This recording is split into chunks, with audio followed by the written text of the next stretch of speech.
बोले सो निर्भय। भगवान वाल्मीकि महाराज की जय।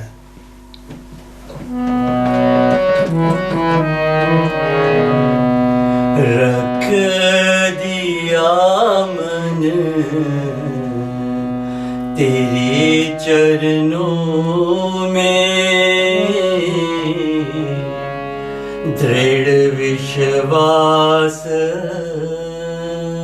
अब तुझ पर मेरा। रख दिया मन तेरे चरणों में,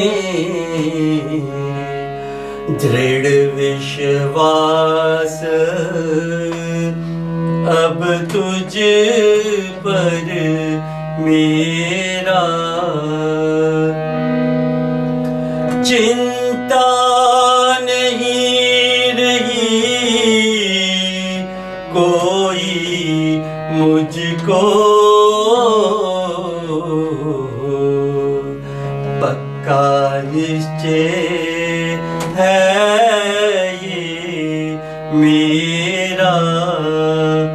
चाहे तारे चाहे डुबो दे, सदा कहा मानूंगा तेरा। रख दिया मन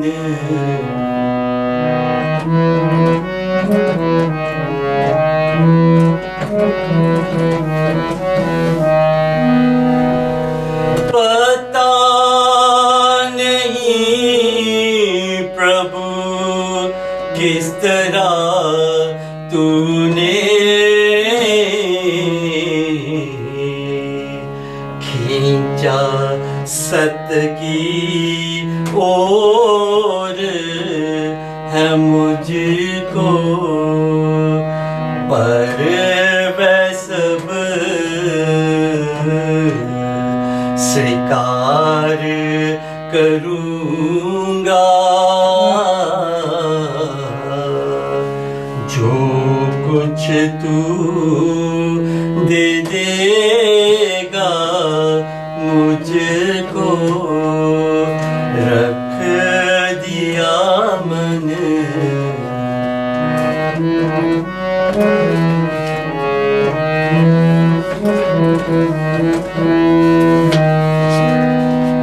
मांगू ना मैं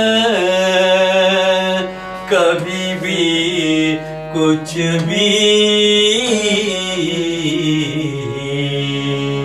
कृपा दान ये दे मुझको। अगर नहीं तो क्या करूं सेवा, प्रभु यही तो समझा दे मुझको। रख दिया मन तेरे चरणों में, दृढ़ विश्वास अब तुझ पर मेरा।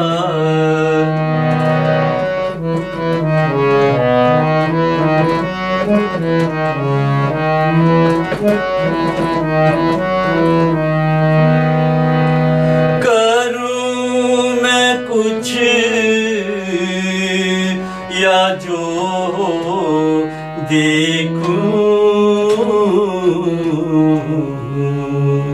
तू का कहे ये बता दे मुझको। करूं मैं कुछ या जो देखूं, तू क्या कहे ये बता दे मुझको रख दिया मन तेरे चरणों में, दृढ़ विश्वास अब तुझ पर मेरा, रख दिया मन। जो बोले सो निर्भय। भगवान वाल्मीकि महाराज की। गुरु प्यारी साध संगत जी, भगवान वाल्मीकि जी की जय। जय गुरुदेव, धन गुरुदेव। ਆਪਾਂ ਭਾਈ ਸਾਹਿਬ ਭਾਈ ਉਮਰ ਕਲਿਆਣ ਜੀ ਪਾਸੋਂ ਸ਼ਬਦ ਸਰਵਣ ਕੀਤਾ, ਜੋ ਕਿ ਸੰਤ ਤੁਕਾਰਾਮ ਜੀ ਦੀ ਬਾਣੀ ਵਿੱਚੋਂ ਲਿਆ ਗਿਆ। ਸੰਗਤ ਦੀ ਜਾਣਕਾਰੀ ਲਈ ਮੈਂ ਬੇਨਤੀ ਕਰਾਂ ਕਿ ਮਾਲਕ ਦੇ ਪਿਆਰੇ ਜਦੋਂ ਜਦੋਂ ਵੀ ਇਸ ਦੁਨੀਆ ਉੱਪਰ ਆਏ, ਉਹਨਾਂ ਦੀ ਸਿੱਖਿਆ ਜਾਂ ਉਪਦੇਸ਼ ਇੱਕ ਰਿਹਾ ਅਤੇ ਅੱਗੇ ਵੀ ਇੱਕ ਹੀ ਰਹੇਗਾ। ਸਮੇਂ ਅਨੁਸਾਰ ਲਫ਼ਜ਼ਾਂ ਦਾ ਫਰਕ ਹੋ ਸਕਦਾ, ਪਰ ਜੋ ਵਿਚਾਰਧਾਰਾ ਹੈ ਉਹ ਇੱਕ ਹੀ ਆਖੀ ਜਾ ਸਕਦੀ। ਦੂਸਰੀ ਚੀਜ਼ ਆਪਾਂ ਆਖ ਸਕਦੇ ਹਾਂ ਕਿ ਬਾਣੀ ਉਹਨਾਂ ਮਹਾਤਮਾ ਦਾ ਜਾਤੀ ਤਜਰਬਾ ਜਾਂ ਨਿੱਜੀ ਅਨੁਭਵ ਆਖਿਆ ਜਾ ਸਕਦਾ। ਜਿਸ ਤਰ੍ਹਾਂ ਭਗਵਾਨ ਵਾਲਮੀਕ ਜੀ ਇਸ ਸੰਸਾਰ ਵਿੱਚ ਤ੍ਰੇਤਾ ਯੁੱਗ ਵਿੱਚ ਆਏ ਅਤੇ ਜਿਹੜੀ ਸਚਾਈ ਉਹਨਾਂ ਨੇ ਤ੍ਰੇਤਾ ਯੁੱਗ ਵਿੱਚ ਵਰਣਨ ਕੀਤੀ ਉਹ ਉਹਨਾਂ ਤੋਂ ਪਹਿਲਾਂ ਵੀ ਸੀ। ਸੰਤ ਤੁਕਾਰਾਮ ਜੀ ਜਿਨ੍ਹਾਂ ਦੀ ਬਾਣੀ ਉੱਪਰ ਅੱਜ ਆਪਾਂ ਵਿਚਾਰ ਕਰ ਰਹੇ ਹਾਂ, ਇਹ ਕਦੇ ਵੀ ਭਗਵਾਨ ਵਾਲਮੀਕ ਜੀ ਨੂੰ ਨਹੀਂ ਮਿਲੇ ਅਤੇ ਨਾ ਹੀ ਉਹਨਾਂ ਦੀ ਬਾਣੀ ਨੂੰ ਇਹਨਾਂ ਨੇ ਪੜ੍ਹਿਆ ਹੋਵੇਗਾ। ਪਰ ਜੋ ਸਿੱਖਿਆ ਹੈ ਉਹ ਇਹ ਹੀ ਆਖੀ ਜਾ ਸਕਦੀ ਜੋ ਭਗਵਾਨ ਵਾਲਮੀਕ ਜੀ ਨੇ ਤ੍ਰੇਤਾ ਯੁੱਗ ਵਿੱਚ ਦੁਨੀਆ ਦੇ ਸਾਹਮਣੇ ਲੈ ਕੇ ਆਂਦੀ। ਇਸ ਕਰਕੇ ਆਪਾਂ ਇਹ ਗੱਲ ਬਿਨਾਂ ਸੰਕੋਚ, ਬਿਨਾਂ ਕਿਸੇ ਸ਼ੱਕ ਤੋਂ ਆਖ ਸਕਦੇ ਹਾਂ ਕਿ ਬਾਣੀ ਹਰੇਕ ਮਹਾਤਮਾ ਦਾ ਆਪਣਾ ਜਾਤੀ ਤਜਰਬਾ ਆਖਿਆ ਜਾ ਸਕਦਾ। ਜਾਤੀ ਤਜਰਬੇ ਦੇ ਆਧਾਰ ਤੇ ਗੁਰੂ ਘਰ ਨੇ ਇੱਕ ਜਗ੍ਹਾ ਤੇ ਫਰਮਾਇਆ, ਸੰਤਨ ਕੀ ਸੁਣ ਸਾਚੀ ਸਾਖੀ, ਸੋ ਬੋਲੇ ਜੋ ਪੇਖੇ ਆਖੀ।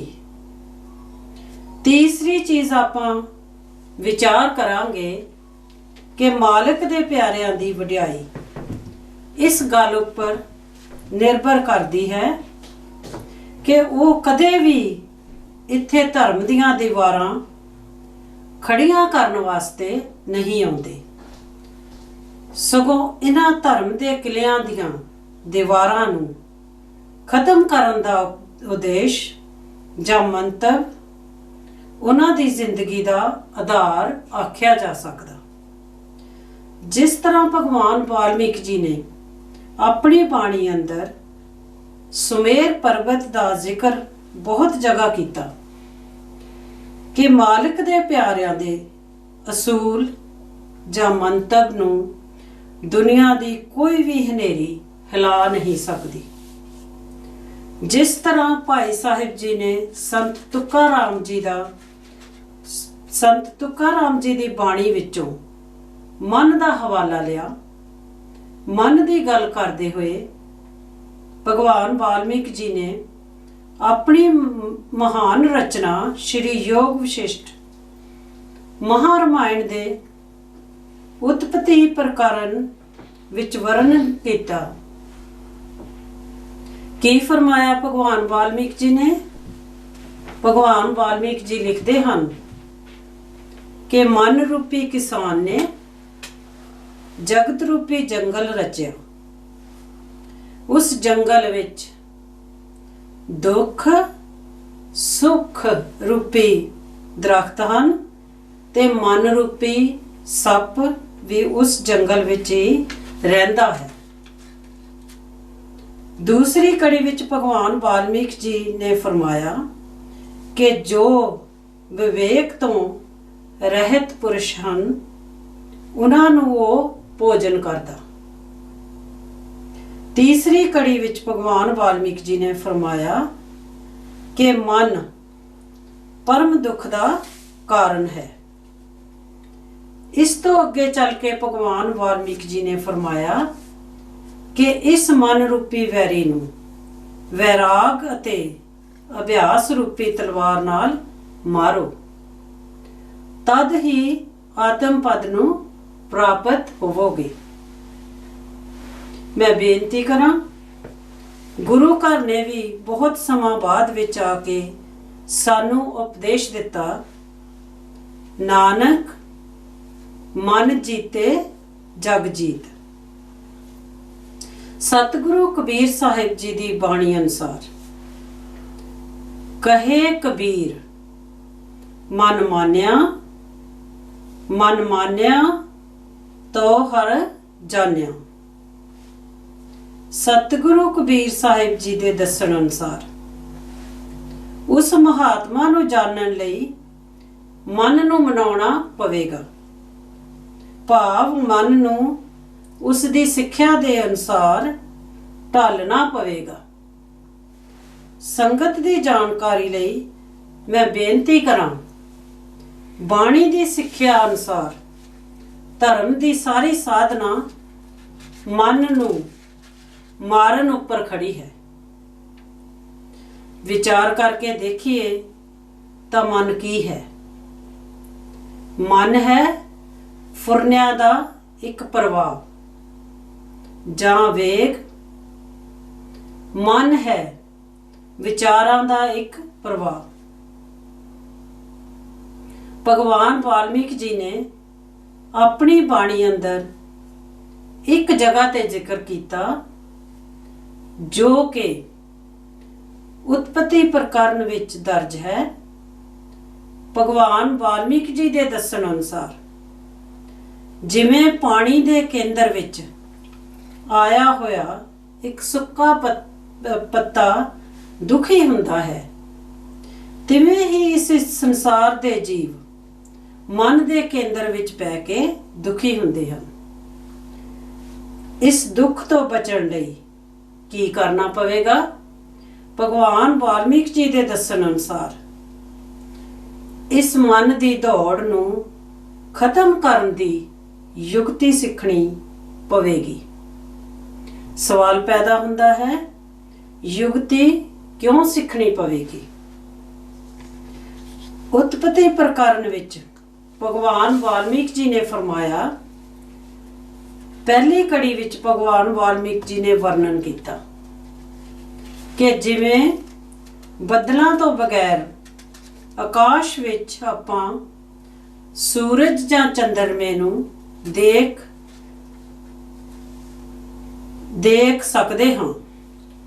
ਜੇਕਰ ਉਸ ਸੂਰਜ ਜਾਂ ਚੰਦਰਮੇ ਦੇ ਅੱਗੇ ਬੱਦਲ ਆ ਜਾਣ ਤਾਂ ਆਪਾਂ ਉਸ ਦੀ ਰੋਸ਼ਨੀ ਨੂੰ ਨਹੀਂ ਦੇਖ ਸਕਦੇ।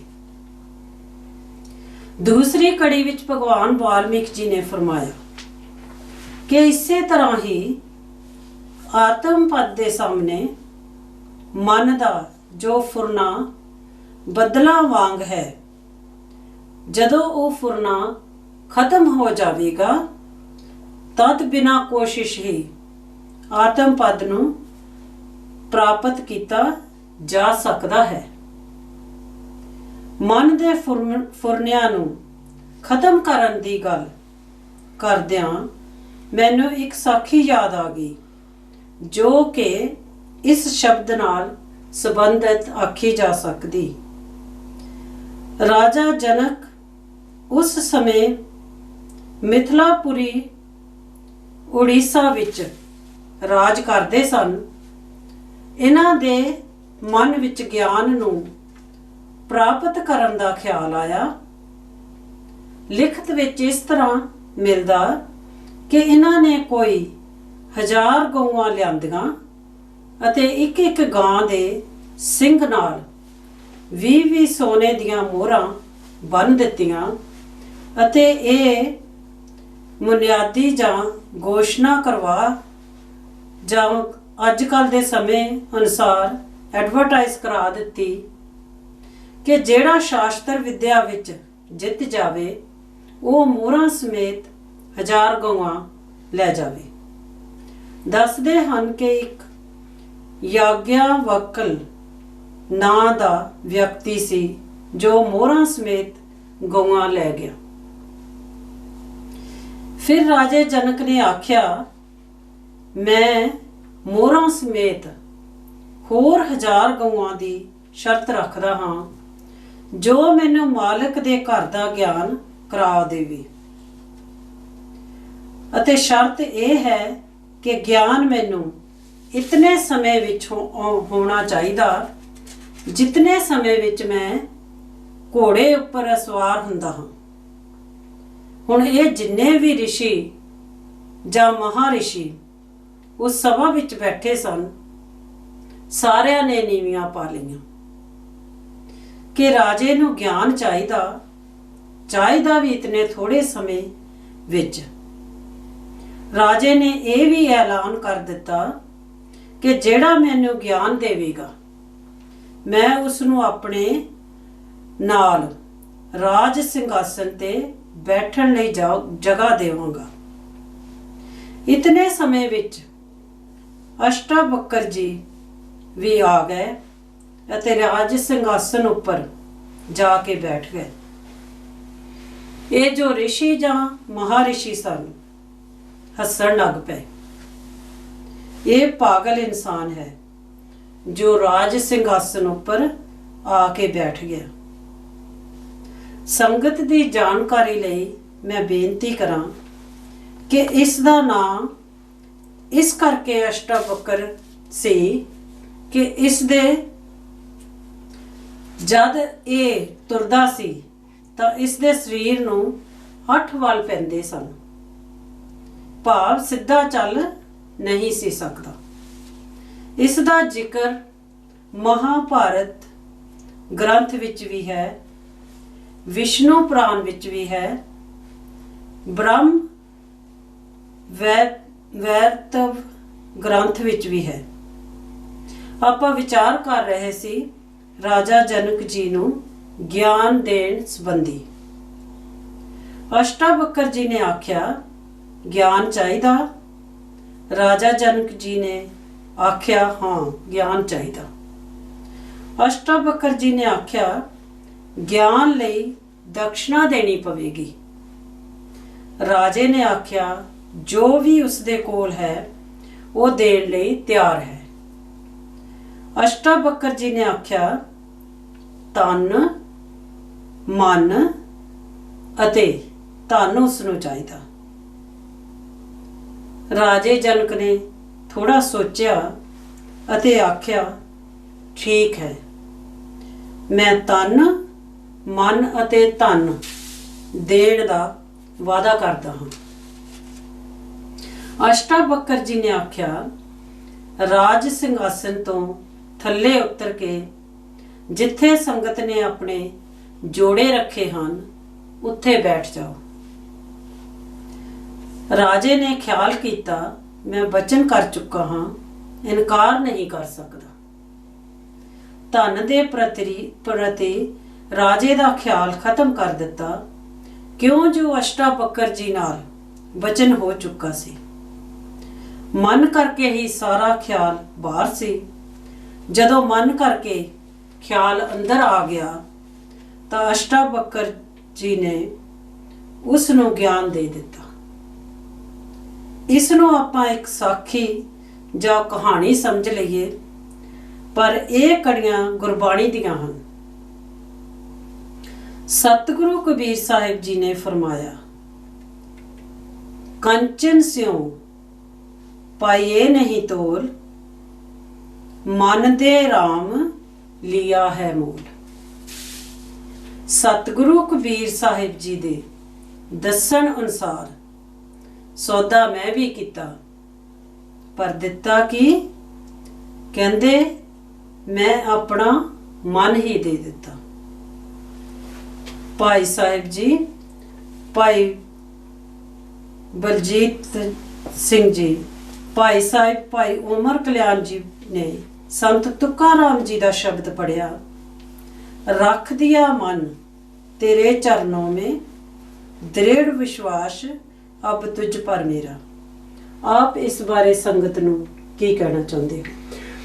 ਗੁਰਮੁਖ ਪਿਆਰਿਓ, ਭੈਣ ਜੀ ਆਪਣੀ ਵਾਰਤਾਲਾਪ ਦੇ ਅੰਦਰ ਇੱਕ ਛੋਟਾ ਜਿਹਾ ਜਿਹੜਾ ਉਹ ਇਸ਼ਾਰਾ ਦੇਗਾ ਕਿ ਪੂਰਨ ਮਹਾਤਮਾ ਕਿਸੇ ਸਮੇਂ ਦੇ ਅੰਦਰ ਵੀ ਇਸ ਸੰਸਾਰ ਦੇ ਵਿੱਚ ਆਏ ਤੇ ਉਹਨਾਂ ਨੇ ਬਾਣੀ ਦੇ ਅੰਦਰ ਜਿਸ ਚੀਜ਼ ਦਾ ਵਰਣਨ ਕੀਤਾ, ਉਹ ਵਸਤੂ ਕਹਿ ਲਓ, ਉਹ ਸਚਾਈ ਕਹਿ ਲਓ, ਉਹ ਉਹਨਾਂ ਤੋਂ ਪਹਿਲਾਂ ਵੀ ਸੀ, ਉਹਨਾਂ ਦੇ ਸਮੇਂ ਵਿੱਚ ਵੀ ਸੀ ਅਤੇ ਅੱਗੇ ਵੀ ਜਿਹੜੀ ਉਹ ਸਚਾਈ ਉਸਨੇ ਰਹਿਣਾ। ਇਸ ਕਰਕੇ ਪੂਰਨ ਮਹਾਤਮਾ ਦਾ ਉਪਦੇਸ਼ ਆਪਾਂ ਕਹਿ ਲਈਏ, ਜਦੋਂ ਦੀ ਇਹ ਦੁਨੀਆ ਬਣੀ ਅਤੇ ਜਦੋਂ ਤੱਕ ਇਸ ਦੁਨੀਆ ਨੇ ਰਹਿਣਾ, ਉਸ ਦੇ ਅੰਦਰ ਕੋਈ ਵੀ ਤਬਦੀਲੀ ਆਪਾਂ ਆਪਣੀ ਮਰਜ਼ੀ ਅਨੁਸਾਰ ਜਿਹੜੀ ਉਹ ਨਹੀਂ ਕਰ ਸਕਦੇ।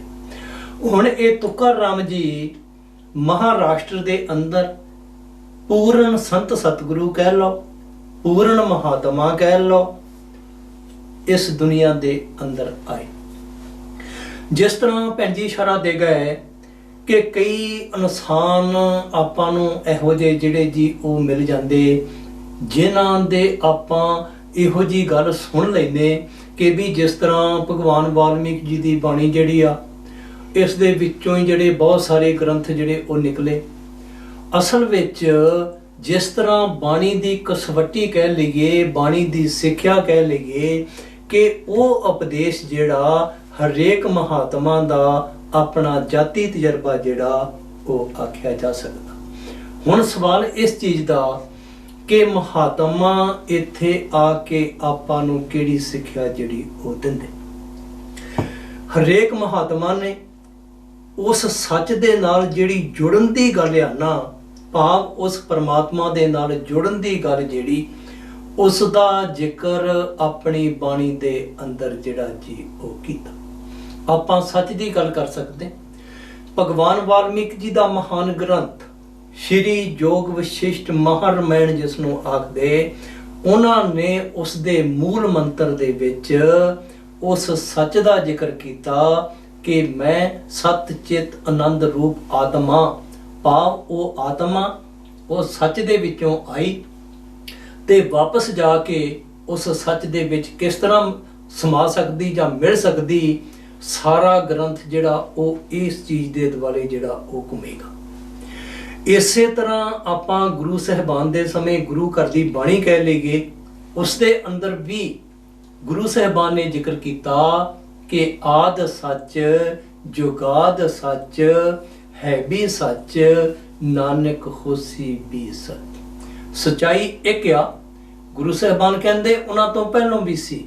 ਭਗਵਾਨ ਵਾਲਮੀਕ ਜੀ ਨੇ ਸਿਰਫ ਲਫ਼ਜ਼ਾਂ ਦਾ ਫਰਕ ਆਪਾਂ ਆਖ ਸਕਦੇ, ਲੇਕਿਨ ਜੋ ਸਾਰ ਵਸਤੂ ਕਹਿ ਲਈਏ ਉਹ ਹਰੇਕ ਇਨਸਾਨ, ਸਾਰ ਵਸਤੂ ਕਹਿ ਲਈਏ ਉਹ ਹਰੇਕ ਮਹਾਤਮਾ ਦੀ ਬਾਣੀ ਦੇ ਅੰਦਰ ਇੱਕ ਜਿਹੜੀ ਉਹ ਆਖੀ ਜਾ ਸਕਦੀ। ਇੱਥੇ ਸਵਾਲ ਖੜਾ ਹੋਵੇਗਾ, ਉਸ ਸੱਚ ਦੇ ਨਾਲ ਕਿਸ ਤਰ੍ਹਾਂ ਮਿਲਿਆ ਜਾ ਸਕਦਾ?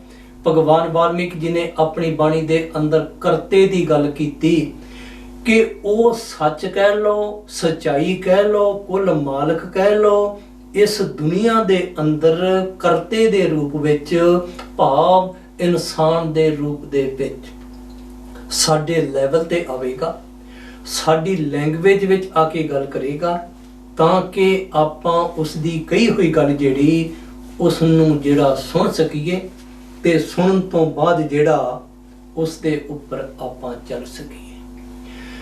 ਭਗਵਾਨ ਵਾਲਮੀਕ ਜੀ ਨੇ ਆਪਣੀ ਮਹਾਨ ਬਾਣੀ ਦੇ ਅੰਦਰ ਉਤਪਤੀ ਪ੍ਰਕਰਨ, ਜਿਹੜਾ ਮੋਖ ਪ੍ਰਕਰਨ, ਇੱਕ ਸਰਗ 16 ਦੇ ਵਿੱਚ ਇੱਕ ਜਗ੍ਹਾ ਤੇ ਜ਼ਿਕਰ ਕੀਤਾ ਕਿ ਜਿਵੇਂ ਮਰਾ ਬੇੜੀ ਨਾਲ ਸਭ ਨੂੰ ਦਰਿਆ ਤੋਂ ਪਾਰ ਕਰਦਾ। ਮੈਂ ਬੇਨਤੀ ਕਰਾਂ, ਬਾਣੀ ਦੇ ਅੰਦਰ ਇਹ ਇੱਕ ਵਡਿਆਈ ਹੋਵੇਗੀ, ਖਾਸੀਅਤ ਹੋਵੇਗਾ, ਗੁਣ ਹੋਵੇਗਾ ਕਿ ਇੱਕ ਇੱਕ ਲਫ਼ਜ਼ ਜਿਹੜਾ ਬਾਣੀ ਦਾ ਉਸ ਦੇ ਅੰਦਰ ਮਹਾਤਮਾ ਨੇ ਇੱਕ ਭੇਦ ਰੱਖਿਆ। ਕੀ ਫਰਮਾਇਆ ਭਗਵਾਨ ਵਾਲਮੀਕ ਜੀ ਨੇ ਕਹਿੰਦੇ ਜਿਵੇਂ ਮਲਾ ਬੇੜੀ ਨਾਲ ਸਭ ਨੂੰ ਦਰਿਆ ਤੋਂ ਪਾਰ ਕਰਦਾ। ਸਭ ਲਫ਼ਜ਼ ਵਰਤਿਆ ਭਗਵਾਨ ਵਾਲਮੀਕ ਜੀ ਨੇ, ਕਿਉਂਕਿ ਇਸ ਦੇ ਅੰਦਰ ਇੱਕ ਭੇਦ ਆ ਕਿ ਬਾਣੀ ਜਿਹੜੀ ਆ ਨਾ ਉਹ ਕਿਸੇ ਇੱਕ ਕੌਮ ਜਾਂ ਮਜ਼ਹਬ ਦੀ ਜਿਹੜੀ ਉਹ ਜਾਇਦਾਦ ਨਹੀਂ ਆਖੀ ਜਾ ਸਕਦੀ। ਇਸ ਕਰਕੇ ਹਰੇਕ ਮਹਾਤਮਾ ਨੇ ਆਪਣੀ ਬਾਣੀ ਦੇ ਅੰਦਰ ਇਸ ਦਾ ਵਰਣਨ ਕੀਤਾ। ਅਗਲੀ ਕੜੀ ਵਿੱਚ ਕੀ ਫਰਮਾਇਆ?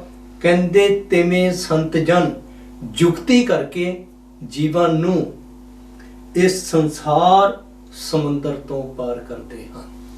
ਮਕਸਦ ਆ ਗਿਆ ਕਿ ਬਈ ਉਹ ਜੁਗਤੀ ਕੀ ਆ, ਢੰਗ ਕੀ ਆ, ਸਾਧਨ ਕੀ ਆ, ਜਿਸ ਦੇ ਪ੍ਰਤੀ ਭਗਵਾਨ ਵਾਲਮੀਕ ਜੀ ਨੇ ਆਪਣੀ ਬਾਣੀ ਦੇ ਅੰਦਰ ਜਿਹੜਾ ਉਹ ਵਰਣਨ ਕੀਤਾ।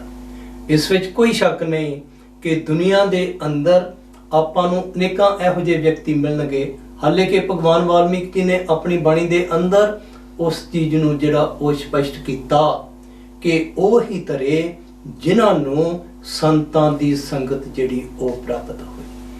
ਆਪਾਂ ਇੱਕ ਦੋ ਪ੍ਰਮਾਣ ਲਵਾਂਗੇ। ਗੁਰੂ ਘਰ ਨੇ ਆਪਣੀ ਬਾਣੀ ਦੇ ਅੰਦਰ ਇੱਕ ਜਗ੍ਹਾ ਤੇ ਜ਼ਿਕਰ ਕੀਤਾ ਜੀ, ਕਹਿੰਦੇ ਹਰ ਯੁੱਗ ਭਾਵ ਸਤਯੁਗ ਵਿੱਚ, ਤ੍ਰੇਤਾ ਵਿੱਚ, ਦੁਆਪਰ ਵਿੱਚ ਤੇ ਕਲਯੁਗ ਦੀ ਆਪਾਂ ਗੱਲ ਕਰ ਸਕਦੇ। ਕਿਸੇ ਮਹਾਤਮਾ ਨੇ ਇਹ ਨਹੀਂ ਕਿਹਾ ਕਿ ਵੀ ਇਸ ਸਮੇਂ ਤੋਂ ਬਾਅਦ ਜਿਹੜੇ ਉਹ ਗੁਰੂ ਨਹੀਂ ਹੋਣਗੇ। ਆ ਬਾਣੀ ਗੁਰੂ ਕਰਦੀ ਆ, ਗੁਰੂ ਗ੍ਰੰਥ ਸਾਹਿਬ ਦੇ ਅੰਦਰ ਜਿਹੜੀ ਦਰਜ ਆ, ਪੰਜਵੇਂ ਪਾਤਸ਼ਾਹ ਮਹਾਰਾਜ ਜੀ ਨੇ ਇੱਕ ਜਗ੍ਹਾ ਤੇ ਜ਼ਿਕਰ ਕੀਤਾ ਜੀ, ਕਹਿੰਦੇ ਹਰ ਯੁੱਗ ਜੁਗੋ ਜੁਗ ਜੁਗ ਜੁਗੋ ਸਦ ਪੀੜੀ ਗੁਰ ਚੱਲੰਦੀ। ਕਹਿੰਦੇ ਸਦਾ ਹੀ ਗੁਰੂ ਦੀ ਪੀੜੀ ਜਿਹੜੀ ਆ ਨਾ ਉਹ ਕਹਿੰਦੇ ਜੀ ਚੱਲਦੀ। ਭਗਵਾਨ ਵਾਲਮੀਕ ਜੀ ਨੇ ਉਸ ਚੀਜ਼ ਨੂੰ ਤ੍ਰੇਤਾ ਯੁੱਗ ਦੇ ਅੰਦਰ ਵਰਣਨ ਕੀਤਾ ਕਿ ਉਹ ਹੀ ਤਰੇ ਜਿਨ੍ਹਾਂ ਨੂੰ ਸੰਤਾਂ ਦੀ ਸੰਗਤ ਜਿਹੜੀ ਉਹ ਪ੍ਰਾਪਤ ਹੋਈ। ਇਸ ਕਰਕੇ ਹਰੇਕ ਮਹਾਤਮਾ ਨੇ ਆਪਣੀ ਬਾਣੀ ਦੇ ਅੰਦਰ ਜਿਹੜਾ ਉਸ ਚੀਜ਼ ਦੇ ਪ੍ਰਤੀ ਆਪਾਂ ਨੂੰ ਦੱਸਿਆ। ਹੁਣ ਆਪਾਂ ਇਹ ਵਿਚਾਰ ਕਰਾਂਗੇ ਕਿ ਭਗਵਾਨ ਵਾਲਮੀਕ ਜੀ ਨੇ ਆਪਣੀ ਬਾਣੀ ਦੇ ਅੰਦਰ ਸੰਤ ਲਫ਼ਜ਼ ਜਿਹੜਾ ਉਸ ਨੂੰ ਵਰਤਿਆ। ਆਮ ਭਾਸ਼ਾ ਦੇ ਵਿੱਚ ਕਹਿ ਲਈਏ, ਆਮ ਲਫ਼ਜ਼ਾਂ ਦੇ ਵਿੱਚ ਕਹਿ ਲਈਏ, ਆਪਾਂ ਕੀ ਕਰਦੇ ਕਿ ਵੀ ਕਿਸੇ ਦੇ ਕੱਪੜੇ ਪਾਏ ਆ ਨਾ ਇੱਕ ਖਾਸ ਕਲਰਡ ਕਹਿ ਲਓ, ਚਿੱਟਾ ਕਹਿ ਲਓ, ਨੀਲਾ ਕਹਿ ਲਓ ਜਾਂ ਪੀਲਾ ਕਹਿ ਲਓ ਜਾਂ ਕਿਸੇ ਹੋਰ ਰੰਗ ਦਾ ਕਹਿ ਲਓ, ਤੇ ਆਪਾਂ ਖਿਆਲ ਕਰਦੇ ਕਿ ਸ਼ਾਇਦ ਬਈ ਇਹ ਬੜੇ ਵੱਡੇ ਜਿਹੜੇ ਉਹ ਸੰਤ ਹੈ। ਗੁਰਬਾਣੀ ਦੇ ਅਨੁਸਾਰ ਕਹਿ ਲਓ, ਭਗਵਾਨ ਵਾਲਮੀਕ ਜੀ ਦੀ ਬਾਣੀ ਆਪਾਂ ਨੂੰ ਚੇਤਾਵਨੀ ਦੇਵੇਗੀ, ਚੇਤਾ ਕਰਾਵੇਗੀ ਕਿ ਬਈ ਕਿਸੇ ਇਹ ਜਿਹੜਾ ਸੰਤ ਲਫ਼ਜ਼ ਹੈ ਨਾ ਇਸ ਦੇ ਅੰਦਰ ਕਿਸੇ ਭੇਖ ਦਾ ਨਾਮ ਜਿਹੜਾ ਉਹ ਨਹੀਂ ਹੈਗਾ। ਭਗਵਾਨ ਵਾਲਮੀਕ ਜੀ ਨੇ ਸੰਤ ਦੀ ਗੱਲ ਕਰਦੇ ਹੋਏ ਜਿਸ ਤਰ੍ਹਾਂ ਭੈਣ ਜੀ ਇਸ਼ਾਰਾ ਦੇ ਗਏ ਕਿ ਵੀ ਸਮੇਰ ਪਰਬਤ ਦੀ ਉਹਨਾਂ ਨੇ ਗੱਲ ਕੀਤੀ। ਹੁਣ ਇਹ ਸਮੇਰ ਪਰਬਤ ਜਿਹੜਾ ਇੱਕ ਇਹੋ ਜਿਹਾ ਪਰਬਤ ਅਸਲ ਵਿੱਚ ਹੈ ਨਹੀਂ, ਇੱਕ ਮਿੱਥ ਆ। ਜਿਸ ਤਰ੍ਹਾਂ ਗੁਰਬਾਣੀ ਦੇ ਅੰਦਰ ਆਪਾਂ ਵਿਚਾਰ ਕਰ ਸਕਦੇ ਕਿ ਬਹੁਤ ਸਾਰੇ ਸ਼ਬਦ ਜਿਹੜੇ ਉਹ ਮਿੱਥ ਦੇ ਉੱਪਰ ਆਧਾਰਿਤ ਜਿਹੜੇ ਉਹ ਆਖੇ ਜਾ ਸਕਦੇ। ਹੁਣ ਇਹ ਸਮੇਰ ਪਰਬਤ ਜਿਹੜਾ ਵਿਸ਼ਨੂੰ ਪੁਰਾਣ ਦੇ ਅੰਦਰ ਇਸ ਦਾ ਜ਼ਿਕਰ ਜਿਹੜਾ ਉਹ ਮਿਲੇਗਾ ਕਿ ਵੀ ਇਹ ਪਰਬਤ ਜਿਹੜਾ ਉਹ ਸੋਨੇ ਦਾ, ਤੇ ਇਸ ਦੇ ਉੱਪਰ ਜਿਹੜੀਆਂ ਉਹ ਦੇਵਤਿਆਂ ਦੀਆਂ ਪੁਰੀਆਂ। ਵਿਸ਼ਨੂੰ ਪੁਰਾਣ ਦੇ ਵਿੱਚ ਇਸ ਸਮੇਰ ਪਰਬਤ ਦੀ ਉਚਾਈ ਜਿਹੜੀ ਭਾਵ ਕਿ ਇਹ ਕਿੰਨਾ ਉੱਚਾ ਜਿਹੜਾ ਹੈਗਾ 24,000 ਜਿਹੜਾ ਉਹ ਜੋਜਨ ਤੋਂ ਭਾਵ ਕੋਈ 4 ਕੋਹ ਦੀ ਆਪਾਂ ਗੱਲ ਕਰ ਲਈਏ ਕਿ 96,000 ਮੀਲ ਜਿਹੜਾ ਉਹ ਇਹ ਉੱਚਾ ਜਿਹੜਾ ਹੈਗਾ। ਇਸ ਵਿਸ਼ਨੂੰ ਪੁਰਾਣ ਦੀ ਜਿਹੜੀ ਕਥਾ ਉਸ ਦੇ ਅਨੁਸਾਰ ਇਸ ਦੀ ਉਚਾਈ ਜਿਹੜੀ ਕੋਈ 96,000 ਮੀਲ ਜਿਹੜੀ ਉਹ ਉੱਚੀ। ਇਸੇ ਤਰ੍ਹਾਂ ਦੱਸਦੇ ਕਿ ਵੀ ਇਹ 16,000 ਜੋਜਨ ਜਿਹੜਾ ਜ਼ਮੀਨ ਦੇ ਵਿੱਚ ਗੱਡਿਆ ਹੋਇਆ, ਤੇ ਇਸੇ ਤਰ੍ਹਾਂ ਕਹਿੰਦੇ ਕਿ ਜਿਸ ਦਾ ਇਸ ਦਾ ਉੱਪਰਲਾ ਹਿੱਸਾ ਭਾਵ ਜਿਸ ਦੇ ਉੱਪਰ ਇਹ ਵਿਛਿਆ ਹੋਇਆ ਕੋਈ 32,000 ਜੋਜਨ ਜਿਹੜਾ ਉਹ ਬਣਦਾ। ਅਸਲ ਵਿੱਚ ਇਹ ਇੱਕ ਮਿਥਿਆ ਮਹਾਤਮਾ ਦੇ ਸਮਝਾਉਣ ਤੋਂ ਭਾਵ ਕਿ ਸੰਤ ਦੀ ਜਿਹੜੀ ਜ਼ਿੰਦਗੀ ਆ ਨਾ ਉਹ ਸਮੇਰ ਪਰਬਤ ਦੀ ਤਰ੍ਹਾਂ ਜਿਹੜੀ ਉਹ ਹੋਵੇਗੀ। ਭਾਵ ਕਿ ਉਹ ਇਸ ਤਰ੍ਹਾਂ ਦਾ ਜਿਸ ਤਰ੍ਹਾਂ ਸਮੇਰ ਪਰਬਤ, ਹਾਲੇ ਕਿ ਵਿਗਿਆਨਾਂ ਦੇ ਕਥਨ ਅਨੁਸਾਰ ਆਪਾਂ ਗੱਲ ਕਰ ਲਈਏ ਤੇ ਇਸ ਜ਼ਮੀਨ ਦਾ ਘੇਰਾ ਕੋਈ 25,000 ਮੀਲ ਜਿਹੜਾ ਇਸ ਤੋਂ ਜ਼ਿਆਦਾ ਨਹੀਂ। ਦੱਸਣ ਤੋਂ ਕੀ ਭਾਵ ਭਗਵਾਨ ਵਾਲਮੀਕ ਜੀ ਨੇ ਕੀ ਲਿਖਿਆ, ਕਹਿੰਦੇ ਸੰਤ ਦਾ ਜੀਵਨ ਸਮੇਰ ਪਰਬਤ ਵਾਂਗ ਹੋਵੇਗਾ। ਭਗਵਾਨ ਵਾਲਮੀਕ ਜੀ ਨੇ ਉਸ ਚੀਜ਼ ਨੂੰ ਸਪਸ਼ਟ ਕਰਨ ਦੇ ਲਈ ਸਾਡੇ ਸਾਹਮਣੇ ਉਸ ਚੀਜ਼ ਨੂੰ ਲੈ ਕੇ ਆਂਦਾ ਕਿ ਜਿਸ ਤਰ੍ਹਾਂ ਸਮੁੰਦਰ ਆ ਨਾ, ਤੇ ਉਸ ਦੇ ਵਿੱਚ ਕਹਿੰਦੇ ਜੀ ਲਹਿਰਾਂ, ਤੇ ਜਦੋਂ ਉਹ ਲਹਿਰਾਂ ਉਛਲਦੀਆਂ ਨਾ ਤੇ ਫਿਰ ਉਹ ਸਮੇਰ ਪਰਬਤ ਜਿਹੜਾ ਉਹਨਾਂ ਲਹਿਰਾਂ ਤੋਂ ਜਿਹੜਾ ਹੈਗਾ ਆਪਣੇ ਆਪ ਨੂੰ ਵੀ ਬਚਾਉਂਦਾ ਤੇ ਫਿਰ ਜਿਹੜੇ ਉਸ ਦੇ ਨਜ਼ਦੀਕ ਆ ਉਹਨਾਂ ਦੀ ਵੀ ਉਹ ਰੱਖਿਆ ਕਰਦਾ। ਇਸ ਨੂੰ ਆਪਾਂ ਇੱਕ ਬਾਹਰਲੀ ਗੱਲ ਕਰ ਲਈਏ, ਅਸਲ ਵਿੱਚ ਭਗਵਾਨ ਵਾਲਮੀਕ ਜੀ ਦੇ ਦੱਸਣ ਦੇ ਅਨੁਸਾਰ ਕਿ ਉਹ ਲਹਿਰਾਂ ਕੀ ਕਹਿੰਦੇ, ਜਿਸ ਤਰ੍ਹਾਂ ਇਸ ਇਨਸਾਨ ਦੇ ਮਨ ਦੇ ਅੰਦਰ ਵਾਸਨਾਵਾਂ ਕਹਿ ਲਓ, ਤਰੰਗਾਂ ਕਹਿ ਲਓ, ਲਹਿਰਾਂ ਕਹਿ ਲਓ, ਕਹਿੰਦੇ ਸੰਤ ਦੀ ਜਿਹੜੀ ਜ਼ਿੰਦਗੀ ਆ ਨਾ ਉਹ ਇਸ ਤਰ੍ਹਾਂ ਦੀ ਹੋਵੇਗੀ ਕਿ ਦੁਨੀਆ ਦੀ ਕਿਸੇ ਵੀ ਚੀਜ਼ ਦਾ ਅਸਰ ਜਿਹੜਾ ਉਹ ਸੰਤ ਦੀ ਜਿਹੜੀ ਜ਼ਿੰਦਗੀ ਆ ਨਾ ਉਸ ਦੇ ਉੱਪਰ ਨਹੀਂ ਹੋਵੇਗਾ। ਦੂਸਰੀ ਕੜੀ ਦੇ ਅੰਦਰ ਭਗਵਾਨ ਵਾਲਮੀਕ ਜੀ ਨੇ ਫਰਮਾਇਆ ਕਿ ਸੰਤ ਜਨ ਆਪਣੇ ਚਿੱਤ ਨੂੰ ਵੀ ਰੋਕਦੇ ਹਨ। ਭਾਵ ਉਹਨਾਂ ਦਾ ਆਪਾਂ ਵਿਅਕਤੀਗਤ ਜੀਵਨ ਕਹਿ ਲਈਏ, ਉਹਨਾਂ ਦੀ ਜ਼ਿੰਦਗੀ ਕਹਿ ਲਈਏ, ਉਸ ਦੇ ਵਿੱਚੋਂ ਆਪਾਂ ਨੂੰ ਇਹ ਝਾਤੀ ਮਿਲੇਗੀ, ਇਹ ਝਲਕ ਮਿਲੇਗੀ ਕਿ ਵੀ ਉਹ ਸੰਤ ਦਾ ਜਿਹੜਾ ਜੀਵਨ ਆ ਨਾ ਉਹ ਕਿਸ ਤਰ੍ਹਾਂ ਦਾ। ਭਗਵਾਨ ਵਾਲਮੀਕ ਜੀ ਦੇ ਦੱਸਣ ਅਨੁਸਾਰ ਕਹਿੰਦੇ ਜੇ ਕੋਈ ਉਹਨਾਂ ਦੀ ਸ਼ਰਨ ਵਿੱਚ ਵੀ ਜਾਂਦਾ ਤੇ ਉਸ ਦੀ ਵੀ ਰੱਖਿਆ ਕਰਦੇ ਹਨ। ਤੀਸਰੀ ਕੜੀ ਵਿੱਚ ਸੰਤ ਦੀ ਗੱਲ ਕਰਦਿਆਂ ਭਗਵਾਨ ਵਾਲਮੀਕ ਜੀ ਨੇ ਫਰਮਾਇਆ ਕਿ ਉਹ ਸਦਾ ਆਪਣੇ ਸਵਰੂਪ ਵਿੱਚ ਸਥਿਰ ਰਹਿੰਦੇ ਹਨ। ਸਵਰ ਰੂਪ ਦੀ ਗੱਲ, ਦੁਨੀਆ ਦੀ ਕੋਈ ਚੀਜ਼ ਅਤਰਾਵ ਤੇ ਚੜਾ ਜਿਹੜੇ ਆ ਨਾ ਉਹਨਾਂ ਦਾ ਉਸ ਦੇ ਉੱਪਰ ਅਸਰ ਜਿਹੜਾ ਉਹ ਨਹੀਂ ਹੋਵੇ। ਇਸੇ ਚੀਜ਼ ਨੂੰ ਕਲੀਅਰ ਕਰਦੇ ਹੋਏ ਅਗਲੀ ਕੜੀ ਵਿੱਚ ਭਗਵਾਨ ਵਾਲਮੀਕ ਜੀ ਨੇ ਫਰਮਾਇਆ ਆਪਣੀ ਬਾਣੀ ਦੇ ਅੰਦਰ ਕਿ ਜਿਵੇਂ ਭੁਚਾਲ ਕਰਕੇ ਸਮੇਰ ਪਰਬਤ ਜਿਹੜਾ ਉਹ ਨਹੀਂ ਦਿੰਦਾ, ਭੁਚਾਲ ਤੋਂ ਭਾਵ ਅਰਥਕਵੇਕ। ਆਪਾਂ ਨੂੰ ਪਤਾ ਕਿ ਸਮੁੰਦਰ ਦੇ ਵਿੱਚ ਕਿਤੇ ਅਰਥਕਵੇਕ ਆ ਜਾਏ ਨਾ ਤੇ ਬੜੀ ਬੜੀਆਂ ਜਿਹੜੀਆਂ ਕਿਸ਼ਤੀਆਂ ਉਹ ਉਸ ਸਮੁੰਦਰ ਦੇ ਵਿੱਚ ਜਿਹੜੀਆਂ ਉਹ ਡੁੱਬ ਜਾਂਦੀਆਂ। ਲੇਕਿਨ ਸੰਤ ਦੀ ਗੱਲ ਕਰਦੇ ਹੋਏ ਭਗਵਾਨ ਵਾਲਮੀਕ ਜੀ ਨੇ ਆਪਣੀ ਬਾਣੀ ਦੇ ਅੰਦਰ ਜ਼ਿਕਰ ਕੀਤਾ ਜਿਵੇਂ ਭੁਚਾਲ ਕਰਕੇ ਸਮੇਰ ਪਰਬਤ ਜਿਹੜਾ ਉਹ ਨਹੀਂ ਡੋਲਦਾ ਤਿਵੇਂ ਹੀ ਉਹ ਵੀ ਨਹੀਂ ਡੋਲਦੇ। ਹੁਣ ਸਵਾਲ ਇਸ ਚੀਜ਼ ਦਾ ਕਿ ਜਿਹੜੀ ਚੀਜ਼ ਭਗਵਾਨ ਵਾਲਮੀਕ ਜੀ ਨੇ ਆਪਣੀ ਬਾਣੀ ਦੇ ਅੰਦਰ ਸੰਤ ਦੀ ਗੱਲ ਕੀਤੀ, ਸਾਧੂ ਦੀ ਗੱਲ ਕੀਤੀ, ਕੀ ਕਿਸੇ ਹੋਰ ਮਹਾਤਮਾ ਨੇ ਵੀ ਆਪਣੀ ਬਾਣੀ ਦੇ ਅੰਦਰ ਇਸ ਦਾ ਜ਼ਿਕਰ ਜਿਹੜਾ ਉਹ ਕੀਤਾ? ਜਿਸ ਤਰ੍ਹਾਂ ਮੈਂ ਪਹਿਲਾਂ ਵੀ ਬੇਨਤੀ ਕੀਤੀ ਕਿ ਬਈ ਜਿਹੜਾ ਜਾਤੀ ਤਜਰਬਾ, ਨਿੱਜੀ ਐਕਸਪੀਰੀਅੰਸ, ਪਰਸਨਲ ਐਕਸਪੀਰੀਅੰਸ, ਮਹਾਤਮਾ ਆਪਾਂ ਨੂੰ ਉਸ ਦੇ ਪ੍ਰਤੀ ਜਿਹੜਾ ਇਸ ਦੁਨੀਆ ਦੇ ਅੰਦਰ ਆ ਕੇ ਜਿਹੜਾ ਉਹ ਵਰਣਨ ਕੀਤੇ। ਸਤਿਗੁਰੂ ਕਬੀਰ ਸਾਹਿਬ ਮਹਾਰਾਜ ਜੀ ਨੇ ਆਪਣੀ ਬਾਣੀ ਦੇ ਅੰਦਰ ਇੱਕ ਜਗ੍ਹਾ ਤੇ ਜ਼ਿਕਰ ਕੀਤਾ ਜੀ, ਕਹਿੰਦੇ ਸੰਤ ਦੇ ਵਿੱਚ ਅਤੇ ਉਸ ਮਾਲਕ ਦੇ ਵਿੱਚ ਕੋਈ ਵੀ ਭਿੰਨ ਔਰ ਭੇਦ ਜਿਹੜਾ ਉਹ ਨਹੀਂ ਆਖਿਆ ਜਾ ਸਕਦਾ। ਕੀ ਫਰਮਾਇਆ ਸਤਿਗੁਰੂ ਕਬੀਰ ਸਾਹਿਬ ਮਹਾਰਾਜ ਜੀ ਨੇ? ਕਹਿੰਦੇ ਸੰਤਾਂ ਕੋ ਮਤ ਕੋਈ ਨਿੰਦੋ, ਸੰਤ ਰਾਮ ਹੈ ਏਕੋ, ਕਹੇ ਕਬੀਰ ਮੈਂ ਸੋ ਗੁਰ ਪਾਇਆ, ਜਾਂ ਕਾ ਨਾਮ ਬਵੇਕੋ। ਕਹਿੰਦੇ ਇਸ ਦਾ ਗਿਆਨ ਜਿਹੜਾ ਉਹ ਕਿੱਥੋਂ ਮਿਲਿਆ? ਕਹਿੰਦੇ ਮਹਾਤਮਾ ਦੀ ਜਿਹੜੀ ਜ਼ਿੰਦਗੀ ਆ ਨਾ ਉਸ ਦੇ ਵਿੱਚੋਂ ਆਪਾਂ ਨੂੰ ਉਹ ਚੀਜ਼ ਜਿਹੜੀ ਉਸ ਦਾ ਪਤਾ ਲੱਗਾ। ਗੁਰੂ ਘਰ ਨੇ ਵੀ ਆਪਣੀ ਬਾਣੀ ਦੇ ਅੰਦਰ ਇੱਕ ਜਗ੍ਹਾ ਤੇ ਜ਼ਿਕਰ ਕੀਤਾ ਜੀ, ਕਹਿੰਦੇ ਸੰਤਾਂ ਸੰਗ ਅੰਤਰ ਪ੍ਰਭ ਡੀਠਾ। ਕਹਿੰਦੇ ਉਸ ਦੀ ਵਿਸ਼ੇਸ਼ਤਾ ਕੀ ਹੋਵੇਗੀ? ਕਹਿੰਦੇ ਜਿਸ ਤਰ੍ਹਾਂ ਸੰਤ ਆਪਾਂ ਨੂੰ ਉਸ ਚੀਜ਼ ਦੇ ਪ੍ਰਤੀ ਜਿਹੜਾ ਜੀ ਉਹ ਦੱਸਦੇ ਕਿ ਵੀ ਉਹ ਮਾਲਕ ਜਿਹੜਾ ਕਿਤੇ ਬਾਹਰ ਨਹੀਂ, ਇਸ ਕਹਿੰਦੇ ਇਨਸਾਨ ਦੇ ਸਰੀਰ ਦੇ ਅੰਦਰ ਆ। ਪੰਜਵੇਂ ਪਾਤਸ਼ਾਹ ਮਹਾਰਾਜ ਜੀ ਦੀ ਬਾਣੀ, ਸੰਤਾਂ ਸੰਗ ਅੰਤਰ ਪ੍ਰਭ ਡੀਠਾ, ਕਹਿੰਦੇ ਨਾਮ ਪ੍ਰਭੂ ਕਾ ਲਾਗਾ ਮੀਠਾ। ਇਸ ਨੂੰ ਆਪਾਂ ਢੰਗ ਕਹਿ ਲਈਏ, ਤਰੀਕਾ ਕਹਿ ਲਈਏ, ਜੁਗਤੀ ਕਹਿ ਲਈਏ, ਜਿਸ ਤਰ੍ਹਾਂ ਭਗਵਾਨ ਵਾਲਮੀਕ ਜੀ ਨੇ ਆਪਣੀ ਬਾਣੀ ਦੇ ਅੰਦਰ ਉਸ ਚੀਜ਼ ਦੇ ਪ੍ਰਤੀ ਆਪਾਂ ਨੂੰ ਦੱਸਿਆ। ਇਸ ਤੋਂ ਅੱਗੇ ਚੱਲ ਕੇ ਜਿਸ ਤਰ੍ਹਾਂ ਆਪਾਂ ਵਾਰਤਾਲਾਪ ਦੇ ਵਿੱਚ ਭੈਣ ਜੀ ਪਾਸੋਂ ਸਰਵਣ ਕੀਤਾ ਕਿ ਵੀ ਹਰੇਕ ਮਹਾਤਮਾ ਨੇ ਆਪਣੀ ਬਾਣੀ ਦੇ ਅੰਦਰ ਜਿਹੜਾ ਉਹ ਮਨ ਦੀ ਗੱਲ ਕੀਤੀ, ਜਿਸ ਤਰ੍ਹਾਂ ਭਾਈ ਸਾਹਿਬ ਨੇ ਅੱਜ ਦੇ ਸ਼ਬਦ ਦੇ ਅੰਦਰ ਇਸ ਮਨ ਦੇ ਪ੍ਰਤੀ ਆਪਾਂ ਨੂੰ ਦੱਸਿਆ ਕਿ ਵੀ ਜਿੰਨਾ ਚਿਰ ਇਹ ਇਨਸਾਨ ਆਪਣੇ ਮਨ ਨੂੰ ਗੁਰੂ ਦੇ ਅਰਪਣ ਨਹੀਂ ਕਰੇਗਾ, ਆਪਣੇ ਮਨ ਨੂੰ ਉਸ ਅਵਸਥਾ ਵਿੱਚ ਲੈ ਕੇ ਨਹੀਂ ਆਵੇਗਾ, ਤੇ ਫਿਰ ਇਹ ਇਨਸਾਨ ਦਾ ਮਿਲਾਪ ਜਿਹੜਾ ਉਸ ਮਾਲਕ ਦੇ ਨਾਲ ਜਿਹੜਾ ਉਹ ਨਹੀਂ ਹੋ ਸਕਦਾ।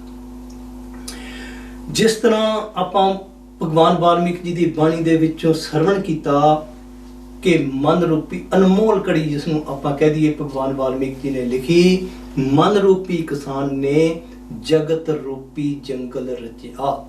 ਜਗਤ ਰੂਪੀ ਜੰਗਲ ਤੋਂ ਕੀ ਭਾਵ ਕਿ ਇਸ ਸੰਸਾਰ ਦੀ ਜਿਹੜੀ ਰਚਨਾ ਨਾ ਉਹ ਕਿਸਨੇ ਕੀਤੀ? ਭਗਵਾਨ ਵਾਲਮੀਕ ਜੀ ਦੇ ਦੱਸਣ ਦੇ ਅਨੁਸਾਰ ਕਹਿੰਦੇ ਉਹ ਇਸ ਇਨਸਾਨ ਦੇ ਮਨ ਨੇ ਕੀਤੀ। ਮਨ ਦੇ ਪ੍ਰਤੀ ਮਹਾਤਮਾ ਨੇ ਆਪਾਂ ਨੂੰ ਆਪਣੀ ਜ਼ਿੰਦਗੀ ਦੇ ਅੰਦਰੋਂ ਉਸ ਚੀਜ਼ ਦੇ ਪ੍ਰਤੀ ਜਿਹੜਾ ਉਹ ਜ਼ਿਕਰ ਕੀਤਾ। ਜਿਸ ਤਰ੍ਹਾਂ ਆਪਾਂ ਗੁਰੂ ਘਰ ਦੀ ਬਾਣੀ ਲੈ ਲਈਏ, ਉਹਨਾਂ ਨੇ ਵੀ ਇਸ ਸੰਸਾਰ ਦੀ ਰਚਨਾ ਕਿਉਂਕਿ ਉਸ ਮਨ ਨੇ ਬਣਾਈ ਆ, ਤੇ ਮਨ ਜਿਹੜੀ ਚੀਜ਼ ਨੂੰ ਸੱਚ ਮੰਨ ਕੇ ਬੈਠਾ, ਮਹਾਤਮਾ ਸਿਰਫ ਆਪਾਂ ਨੂੰ ਉਸ ਚੀਜ਼ ਦੀ ਸੋਝੀ ਦੇਣ ਵਾਸਤੇ ਆਉਂਦੇ। ਨੌਵੇਂ ਪਾਤਸ਼ਾਹ ਸ੍ਰੀ ਗੁਰੂ ਤੇਗ ਬਹਾਦਰ ਮਹਾਰਾਜ ਦੀ ਬਾਣੀ ਆ ਜੀ, ਉਹਨਾਂ ਨੇ ਇੱਕ ਜਗ੍ਹਾ ਤੇ ਜ਼ਿਕਰ ਕੀਤਾ, ਕਹਿੰਦੇ ਜਗ ਰਚਨਾ ਸਭ ਝੂਠ ਹੈ, ਜਾਨ ਲਿਓ ਰੇ ਮੀਤ, ਕਹੋ ਨਾਨਕ ਥਿਰ ਨਾ ਰਹੇ, ਜਿਉ ਬਾਲੂ ਕੀ ਪੀ। ਨੌਵੇਂ ਪਾਤਸ਼ਾਹ ਮਹਾਰਾਜ ਜੀ ਦੀ ਬਾਣੀ, ਉਹਨਾਂ ਨੇ ਕੀ ਬਿਆਨ ਕੀਤਾ ਕਿ ਇਸ ਸੰਸਾਰ ਦੀ ਰਚਨਾ ਜਿਹੜੀ ਆ ਨਾ ਉਹ ਝੂਠੀ ਹੈ, ਲੇਕਿਨ ਮਨ ਜਿਹੜਾ ਇਸ ਸੰਸਾਰ ਦੀ ਰਚਨਾ ਜਿਹੜੀ ਉਹ ਉਸ ਨੂੰ ਸੱਚ ਮੰਨ ਕੇ ਬੈਠਾ। ਇਸ ਕਰਕੇ ਮਹਾਤਮਾ ਨੇ ਆਪਾਂ ਨੂੰ ਇਸ ਮਨ ਨੂੰ ਜਿਹੜਾ ਉਹ ਮਨਾਉਣ ਦੀ ਜਿਹੜੀ ਉਹ ਗੱਲ ਕੀਤੀ। ਇਸੇ ਤਰ੍ਹਾਂ ਆਪਾਂ ਵਿਚਾਰ ਕਰ ਸਕਦੇ ਹਾਂ ਕਿ ਭਗਵਾਨ ਵਾਲਮੀਕ ਜੀ ਨੇ ਇਸ ਸੰਸਾਰ ਦੀ ਰਚਨਾ ਜਿਹੜੀ ਉਸ ਨੂੰ ਮਿਰਗ ਤ੍ਰਿਸ਼ਨਾ ਕਹਿ ਕੇ ਬਿਆਨ ਕੀਤਾ, ਬਹੁਤ ਜਗ੍ਹਾ ਤੇ ਇਸ ਨੂੰ ਇੰਦਰ ਜਾਲ ਕਹਿ ਕੇ ਬਿਆਨ ਕੀਤਾ। ਇਸੇ ਤਰ੍ਹਾਂ ਹੋਰ ਕਈ ਲਫ਼ਜ਼ ਜਿਹੜੇ ਉਹਨਾਂ ਨੇ ਇਸ ਸੰਸਾਰ ਦੀ ਰਚਨਾ ਦੇ ਪ੍ਰਤੀ ਜਿਹੜੇ ਆਪਣੀ ਬਾਣੀ ਦੇ ਵਿੱਚ ਵਰਤੋਂ ਵਿੱਚ ਲੈ ਕੇ ਆਉਂਦੇ।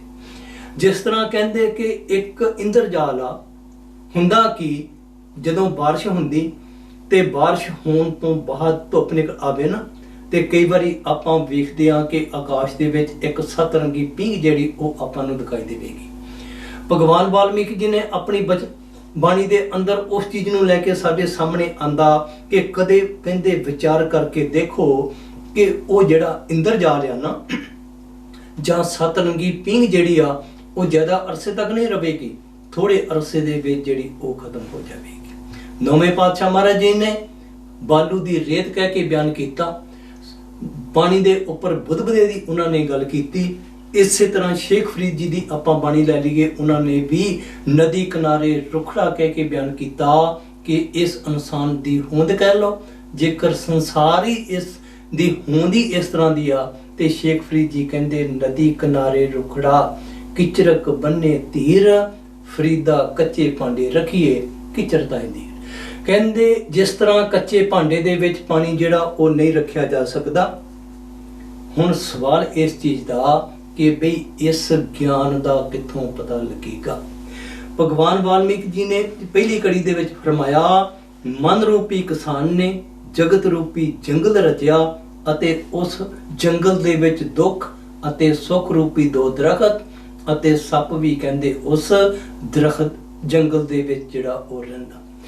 ਦੂਸਰੀ ਕੜੀ ਦੇ ਅੰਦਰ ਭਗਵਾਨ ਵਾਲਮੀਕ ਜੀ ਨੇ ਇਸ ਮਨ ਦੀ ਗੱਲ ਕਰਦੇ ਹੋਏ ਕੀ ਫਰਮਾਇਆ? ਕਹਿੰਦੇ ਜੋ ਵਿਵੇਕ ਤੋਂ ਰਹਿਤ ਪੁਰਸ਼ ਹਨ। ਵਿਵੇਕ ਕਹਿੰਦੇ ਜੀ ਗਿਆਨ ਨੂੰ। ਜੋ ਲਫ਼ਜ਼ ਵਰਤਿਆ ਭਗਵਾਨ ਵਾਲਮੀਕ ਜੀ ਨੇ, ਹਿੰਦੂ ਹੋ ਸਕਦਾ, ਸਿੱਖ ਹੋ ਸਕਦਾ, ਮੁਸਲਮਾਨ ਹੋ ਸਕਦਾ, ਇਸਤਰੀ ਹੋ ਸਕਦੀ, ਪੁਰਸ਼ ਹੋ ਸਕਦਾ। ਜਿਸ ਤਰ੍ਹਾਂ ਆਪਾਂ ਪਹਿਲਾਂ ਵੀ ਬੇਨਤੀ ਕਰ ਚੁੱਕੇ ਹਾਂ ਕਿ ਵੀ ਇਹ ਬਾਣੀ ਜਿਹੜੀ ਆ ਨਾ ਭਗਵਾਨ ਵਾਲਮੀਕ ਜੀ ਦੀ, ਸਿਰਫ ਭਗਵਾਨ ਵਾਲਮੀਕ ਜੀ ਨੂੰ ਮੰਨਣ ਵਾਲਿਆਂ ਵਾਸਤੇ ਨਹੀਂ। ਇਹ ਵੱਖਰੀ ਗੱਲ ਆ ਕਿ ਆਪਾਂ ਸਟੈਂਪ ਲਾਤੀ ਕਿ ਵੀ ਜਿਹੜੀ ਗੁਰੂ ਘਰ ਦੀ ਬਾਣੀ ਉਹ ਸਿਰਫ ਸਿੱਖਾਂ ਦੀ ਜਾਇਦਾਦ, ਇਸੇ ਤਰ੍ਹਾਂ ਹਿੰਦੂਆਂ ਦੇ ਧਾਰਮਿਕ ਗ੍ਰੰਥ ਉਹ ਹਿੰਦੂਆਂ ਦੀ ਜਾਇਦਾਦ, ਜਾਂ ਕਿਸੇ ਹੋਰ ਕੌਮ ਦੀ ਆਪਾਂ ਗੱਲ ਕਰ ਲਈਏ ਉਹ ਉਹਨਾਂ ਦੀ ਜਾਇਦਾਦ। ਤੇ ਇਸੇ ਤਰ੍ਹਾਂ ਹੀ ਆਪਾਂ ਭਗਵਾਨ ਵਾਲਮੀਕ ਜੀ ਨੂੰ ਵੀ ਮੰਨਣ ਵਾਲਿਆਂ ਨੇ ਇਸ ਚੀਜ਼ ਦੀ ਸਟੈਂਪ ਲਾਤੀ ਕਿ ਵੀ ਭਗਵਾਨ ਵਾਲਮੀਕ ਜੀ ਦੀ ਬਾਣੀ ਜਿਹੜੀ ਆ ਨਾ ਉਹ ਸਿਰਫ ਭਗਵਾਨ ਵਾਲਮੀਕ ਜੀ ਨੂੰ ਮੰਨਣ ਵਾਲਿਆਂ ਵਾਸਤੇ ਹੀ। ਬਾਣੀ ਜਿਹੜੀ ਉਹ ਫੈਸਲਾ ਕਲੀਅਰ ਕਰੇਗੀ। ਕੀ ਫਰਮਾਇਆ ਭਗਵਾਨ ਵਾਲਮੀਕੀ ਨੇ?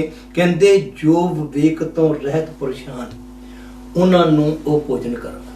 ਕੌਣ ਕਰਦਾ? ਕਹਿੰਦੇ ਜੀ ਜਿਸ ਤਰ੍ਹਾਂ ਉਸ ਜੰਗਲ ਦੇ ਵਿੱਚ ਕਹਿੰਦੇ ਜੀ ਉਹ ਸਾਪਿਆ ਤੇ ਫਿਰ ਕਹਿੰਦੇ ਬਈ ਉਹ ਉਹਨਾਂ ਨੂੰ ਭੋਜਨ ਕਰਦਾ। ਹੁਣ ਜਿਸ ਤਰ੍ਹਾਂ ਆਪਾਂ ਵਿਚਾਰ ਕਰ ਲਈਏ ਵਿਵੇਕ ਦੀ ਗੱਲ, ਵਿਵੇਕ ਲਫ਼ਜ਼ ਜਿਹੜਾ ਭਗਵਾਨ ਵਾਲਮੀਕ ਜੀ ਨੇ ਆਪਣੀ ਬਾਣੀ ਦੇ ਅੰਦਰ ਲੈ ਕੇ ਆਂਦਾ, ਵਿਵੇਕ ਤੋਂ ਭਾਵ ਗਿਆਨ ਦਾ ਪ੍ਰਾਪਤ ਹੋਣਾ। ਕਿਹੜਾ ਗਿਆਨ?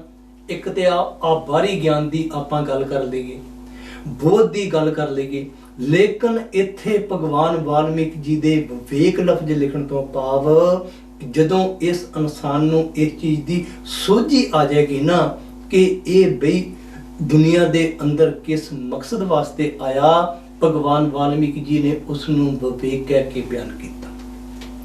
ਬਾਹਰਲੇ ਆਪਾਂ ਗਿਆਨ ਦੀ ਗੱਲ ਕਰ ਲਈਏ ਤੇ ਜਿਸ ਤਰ੍ਹਾਂ ਆਪਾਂ ਪਰਿੰਦਿਆਂ ਦੀ ਗੱਲ ਕਰਦੇ ਹਾਂ ਨਾ, ਪਸ਼ੂਆਂ ਦੀ ਆਪਾਂ ਚਾਰ ਪੈਰਾਂ ਵਾਲੇ ਜਿਹੜੇ ਜਾਨਵਰ ਉਹਨਾਂ ਦੀ ਗੱਲ ਕਰਦੇ ਹਾਂ, ਕਦੇ ਆਪਾਂ ਬੜੇ ਧਿਆਨ ਦੇ ਨਾਲ ਦੇਖੀਏ ਨਾ ਤੇ ਉਹ ਵੀ ਇਸ ਦੁਨੀਆ ਦੇ ਅੰਦਰ ਆ ਕੇ ਆਪਣੇ ਬੱਚਿਆਂ ਦੀ ਜਿਹੜੀ ਉਹ ਦੇਖਭਾਲ ਕਰਨ।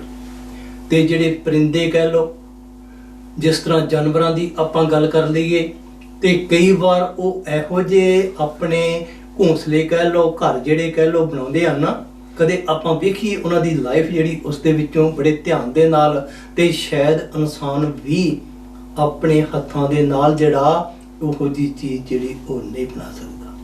ਲੇਕਿਨ ਉਸ ਮਾਲਕ ਦੇ ਵਿਵੇਕ ਦੀ ਗੱਲ ਜਿੱਥੇ ਮਹਾਤਮਾ ਨੇ ਲਿਖੀ, ਉਹਨਾਂ ਨੇ ਇਸ ਚੀਜ਼ ਬਾਰੇ ਸਾਨੂੰ ਦੱਸਿਆ ਕਿ ਬਈ ਉਹ ਗਿਆਨ ਜੋ ਇਸ ਇਨਸਾਨ ਨੂੰ ਉਸ ਪਰਮਾਤਮਾ ਦੇ ਘਰ ਤੱਕ ਜਿਹੜਾ ਉਹ ਪਹੁੰਚਾ ਸਕਦਾ। ਜਿਸ ਤਰ੍ਹਾਂ ਭਗਵਾਨ ਵਾਲਮੀਕ ਜੀ ਨੇ ਉਸ ਸੱਪ ਦੀ ਗੱਲ ਜਿਹੜੀ ਉਹ ਕੀਤੀ, ਗੁਰਬਾਣੀ ਦੇ ਅੰਦਰ ਇਸ ਦੇ ਪ੍ਰਤੀ ਜਿਹੜਾ ਉਹ ਆਪਾਂ ਨੂੰ ਇਸ਼ਾਰਾ ਮਿਲੇਗਾ। ਸਤਿਗੁਰੂ ਕਬੀਰ ਸਾਹਿਬ ਮਹਾਰਾਜ ਜੀ ਨੇ, ਭਗਵਾਨ ਵਾਲਮੀਕ ਜੀ ਨੇ ਤ੍ਰੇਤਾ ਯੁੱਗ ਦੇ ਅੰਦਰ ਇੱਕ ਕੜੀ ਲਿਖ ਦਿੱਤੀ ਕਿ ਮਨ ਰੂਪੀ ਕਿਸਾਨ ਨੇ ਜਗਤ ਰੂਪੀ ਜੰਗਲ ਰਚਿਆ ਅਤੇ ਉਸ ਵਿੱਚ ਦੁੱਖ ਅਤੇ ਸੁੱਖ ਰੂਪੀ ਜਿਹੜੇ ਉਹ ਦੋ ਦਰਖਤਾਂ ਦੀ ਗੱਲ ਕੀਤੀ ਅਤੇ ਕਹਿੰਦੇ ਜੀ ਉਸ ਦੇ ਵਿੱਚ ਕਹਿੰਦੇ ਉਹ ਸੱਪ ਵੀ ਆ। ਉਹ ਸੱਪ ਕਿਹਨਾਂ ਨੂੰ ਖਾਂਦਾ, ਕਿਹਨਾਂ ਨੂੰ ਕੱਟਦਾ? ਕਹਿੰਦੇ ਜੋ ਵਿਵੇਕ ਤੋਂ ਰਹਿਤ ਆ। ਉਸੇ ਚੀਜ਼ ਨੂੰ ਸਤਿਗੁਰੂ ਕਬੀਰ ਸਾਹਿਬ ਮਹਾਰਾਜ ਜੀ ਨੇ ਰਾਗ ਆਸਾ ਦੇ ਅੰਦਰ ਇੱਕ ਸ਼ਬਦ ਲਿਖਿਆ ਜੀ, ਕਹਿੰਦੇ ਸਰਪਣੀ ਤੇ ਉੱਪਰ ਨਹੀਂ ਬਲੀਆ। ਬਲੀਆ ਤੋਂ ਭਾਵ ਬਲਵਾਨ। ਕਹਿੰਦੇ ਸਰਪਣੀ ਤੇ ਉੱਪਰ ਨਹੀਂ ਬਲੀਆ, ਜਿਨ ਬ੍ਰਹਮਾ ਵਿਸ਼ਨ ਮਹਾਦੇਵ ਸ਼ਲੀਆ। ਅਸਲ ਵਿੱਚ ਕਹਿੰਦੇ ਉਹ ਸੱਪ ਬਾਹਰੀ ਨਹੀਂ, ਕਹਿੰਦੇ ਇਸ ਇਨਸਾਨ ਦਾ ਜਿਹੜਾ ਮਨ ਆ ਨਾ, ਕਹਿੰਦੇ ਉਹ ਹੀ ਉਹ ਸੱਪ। ਕਹਿੰਦੇ ਦੇਖੋ ਕਿ ਇਹ ਦੁਨੀਆ ਨੂੰ ਬਣਾਉਣ ਵਾਲੀਆਂ ਤਾਕਤਾਂ ਜਿਨ੍ਹਾਂ ਦੀ ਆਪਾਂ ਗੱਲ ਕਰ ਰਹੇ, ਕਹਿੰਦੇ ਸਰਪਣੀ ਤੇ ਉੱਪਰ ਨਹੀਂ ਬਲੀਆ, ਜਿਨ ਬ੍ਰਹਮਾ ਵਿਸ਼ਨ ਮਹਾਦੇਵ ਸ਼ਲੀਆ। ਹੁਣ ਇਹ ਸਤਿਗੁਰੂ ਕਬੀਰ ਸਾਹਿਬ ਮਹਾਰਾਜ ਜੀ ਦੀ ਬਾਣੀ ਕਹਿੰਦੇ ਇਸ ਮਨ ਦੇ ਧੋਖੇ ਤੋਂ ਕਹਿ ਲਓ, ਇਸ ਮਨ ਦੇ ਵਿਕਾਰਾਂ ਤੋਂ ਕਹਿ ਲਓ, ਇਸ ਮਨ ਦੀ ਚਲਾਕੀ ਤੋਂ ਕਹਿ ਲਓ, ਕਹਿੰਦੇ ਜੀ ਬ੍ਰਹਮਾ ਜੀ ਜਿਹੜੇ ਜਿਨ੍ਹਾਂ ਨੂੰ ਦੁਨੀਆ ਪੂਜਦੀ ਆ ਨਾ, ਜਿਸ ਤਰ੍ਹਾਂ ਵੇਦਾਂ ਦੇ ਅੰਦਰ ਇਹ ਗੱਲ ਆਪਾਂ ਨੂੰ ਲਿਖੀ ਹੋਈ ਮਿਲਦੀ ਕਿ ਜਿਹੜੇ ਬ੍ਰਹਮਾ ਜੀ ਸਨ, ਕਹਿੰਦੇ ਉਹ ਹੀ ਬ੍ਰਹਮ ਆ, ਭਾਵ ਉਹ ਪਰਮਾਤਮਾ। ਲੇਕਿਨ ਸਤਿਗੁਰੂ ਕਬੀਰ ਸਾਹਿਬ ਮਹਾਰਾਜ ਜੀ ਦੇ ਦੱਸਣ ਦੇ ਅਨੁਸਾਰ ਕਿ ਵੀ ਜੇਕਰ ਇਹੋ ਜਿਹੇ ਜਿਹੜੇ ਬਲੀ, ਮਹਾਬਲੀ ਕਹਿ ਲਓ, ਦੁਨੀਆ ਦੇ ਅੰਦਰ ਆਏ, ਉਹ ਵੀ ਆਪਣੇ ਆਪ ਨੂੰ ਮਨ ਦੇ ਵਿਕਾਰਾਂ ਤੋਂ ਜਿਹੜਾ ਉਹ ਨਹੀਂ ਬਚਾ ਸਕਦੇ। ਹੁਣ ਬ੍ਰਹਮਾ ਜੀ ਦੀ ਆਪਾਂ ਗੱਲ ਕਰ ਲਈਏ, ਲਿਖਤ ਵਿੱਚ ਇਸ ਤਰ੍ਹਾਂ ਮਿਲਦਾ, ਇਸ ਦਾ ਜ਼ਿਕਰ ਮੈਂ ਬੇਨਤੀ ਕਰਾਂ ਕਿ ਡਾਕਟਰ ਸੁਰਿੰਦਰ ਸਿੰਘ ਕੋਹਲੀ ਉਹਨਾਂ ਨੇ ਇੱਕ ਬੁੱਕ ਲਿਖੀ ਜੀ, ਜਿਸ ਦਾ ਨਾਮ ਡਿਕਸ਼ਨਰੀ ਆਫ ਮਾਈਥੋਲੋਜੀਕਲੀ ਰੈਫਰੈਂਸਸ ਇਨ ਗੁਰੂ ਗ੍ਰੰਥ ਸਾਹਿਬ। ਉਸ ਦੇ ਵਿੱਚ ਵੀ ਉਹਨਾਂ ਨੇ ਇਸ ਬ੍ਰਹਮਾ ਜੀ ਦੇ ਬਾਰੇ ਦੇ ਵਿੱਚ ਇੱਕ ਜਗ੍ਹਾ ਤੇ ਜ਼ਿਕਰ ਕੀਤਾ ਕਿ ਬ੍ਰਹਮਾ ਜੀ ਜਿਹੜੇ ਸਨ ਉਹ ਕਹਿੰਦੇ ਜੀ ਦੇਵਤਿਆਂ ਨੂੰ ਜਿਹੜੀ ਉਹ ਕਥਾ ਸੁਣਾ ਰਹੇ ਸਨ, ਕਥਾ ਸੁਣਾ ਰਹੇ ਸਨ ਤੇ ਕਥਾ ਕਰਦਿਆਂ ਕਰਦਿਆਂ ਸੁੰਦਰਤਾ ਦੇ ਜਿਹੜੇ ਗੁਣ ਆ ਨਾ ਉਹ ਉਹਨਾਂ ਦੀ ਵਿਆਖਿਆ ਕਰਨ ਲੱਗ ਪਏ ਤੇ ਵਿਆਖਿਆ ਕਰਦਿਆਂ ਕਰਦਿਆਂ ਉਹਨਾਂ ਦੇ ਮਨ ਦੇ ਵਿੱਚ ਆਪਾਂ ਮਨ ਦੀ ਗੱਲ ਕਰ ਰਹੇ ਹਾਂ। ਸਤਿਗੁਰੂ ਕਬੀਰ ਸਾਹਿਬ ਮਹਾਰਾਜ ਜੀ ਦੇ ਸ਼ਬਦ ਦੇ ਅਨੁਸਾਰ ਕਿ ਇਹ ਬ੍ਰਹਮਾ ਵੀ ਆਪਣੇ ਮਨ ਦੇ ਵਿਕਾਰਾਂ ਤੋਂ ਜਿਹੜਾ ਆਪਣੇ ਆਪ ਨੂੰ ਨਹੀਂ ਬਚਾ ਸਕਿਆ। ਸੁੰਦਰਤਾ ਦੀ ਗੱਲ ਕਰ ਰਹੇ ਸਨ ਤੇ ਮਨ ਵਿੱਚ ਖਿਆਲ ਆਇਆ ਕਿ ਵੀ ਸੁੰਦਰਤਾ ਦੇ ਇਹ ਜਿਹੜੇ ਗੁਣ ਆ ਜਾਂ ਲੱਛਣ ਆ ਕਿਸੇ 'ਚ ਹੋ ਸਕਦੇ। ਲਿਖਤ ਵਿੱਚ ਇਸ ਤਰ੍ਹਾਂ ਮਿਲਦਾ। ਸੁਰਿੰਦਰ ਸਿੰਘ ਕੋਹਲੀ ਨੇ ਆਪਣੀ ਇਸ ਇੱਕ ਬੁੱਕ ਦੇ ਵਿੱਚ ਜਿਸ ਤਰ੍ਹਾਂ ਮੈਂ ਬੇਨਤੀ ਕੀਤੀ ਲਿਖਿਆ ਕਿ ਗੱਲ ਕਰਦੇ ਕਰਦੇ ਉਹਨਾਂ ਦਾ ਖਿਆਲ ਜਿਹੜਾ ਉਹਨਾਂ ਦੀ ਲੜਕੀ ਸਰਸਵਤੀ ਜਾਂ ਸਵਿਤਰੀ ਸੀ, ਕਹਿੰਦੇ ਜੀ ਉਸ ਉੱਪਰ ਚਲਾ ਗਿਆ ਤੇ ਫਿਰ ਕਹਿੰਦੇ ਕਿ ਉਹਨਾਂ ਦਾ ਮਨ ਜਿਹੜਾ ਉਹ ਮੈਲਾ ਹੋ ਗਿਆ। ਭਾਵ ਇਹੋ ਜਿਹੇ ਬਲੀ ਜਿਹੜੇ ਉਹ ਵੀ ਆਪਣੇ ਆਪ ਨੂੰ ਮਨ ਦੇ ਵਿਕਾਰ ਜਿਹੜੇ ਸਨ ਉਹਨਾਂ ਤੋਂ ਜਿਹੜਾ ਉਹ ਨਹੀਂ ਬਚਾ ਸਕਦੇ।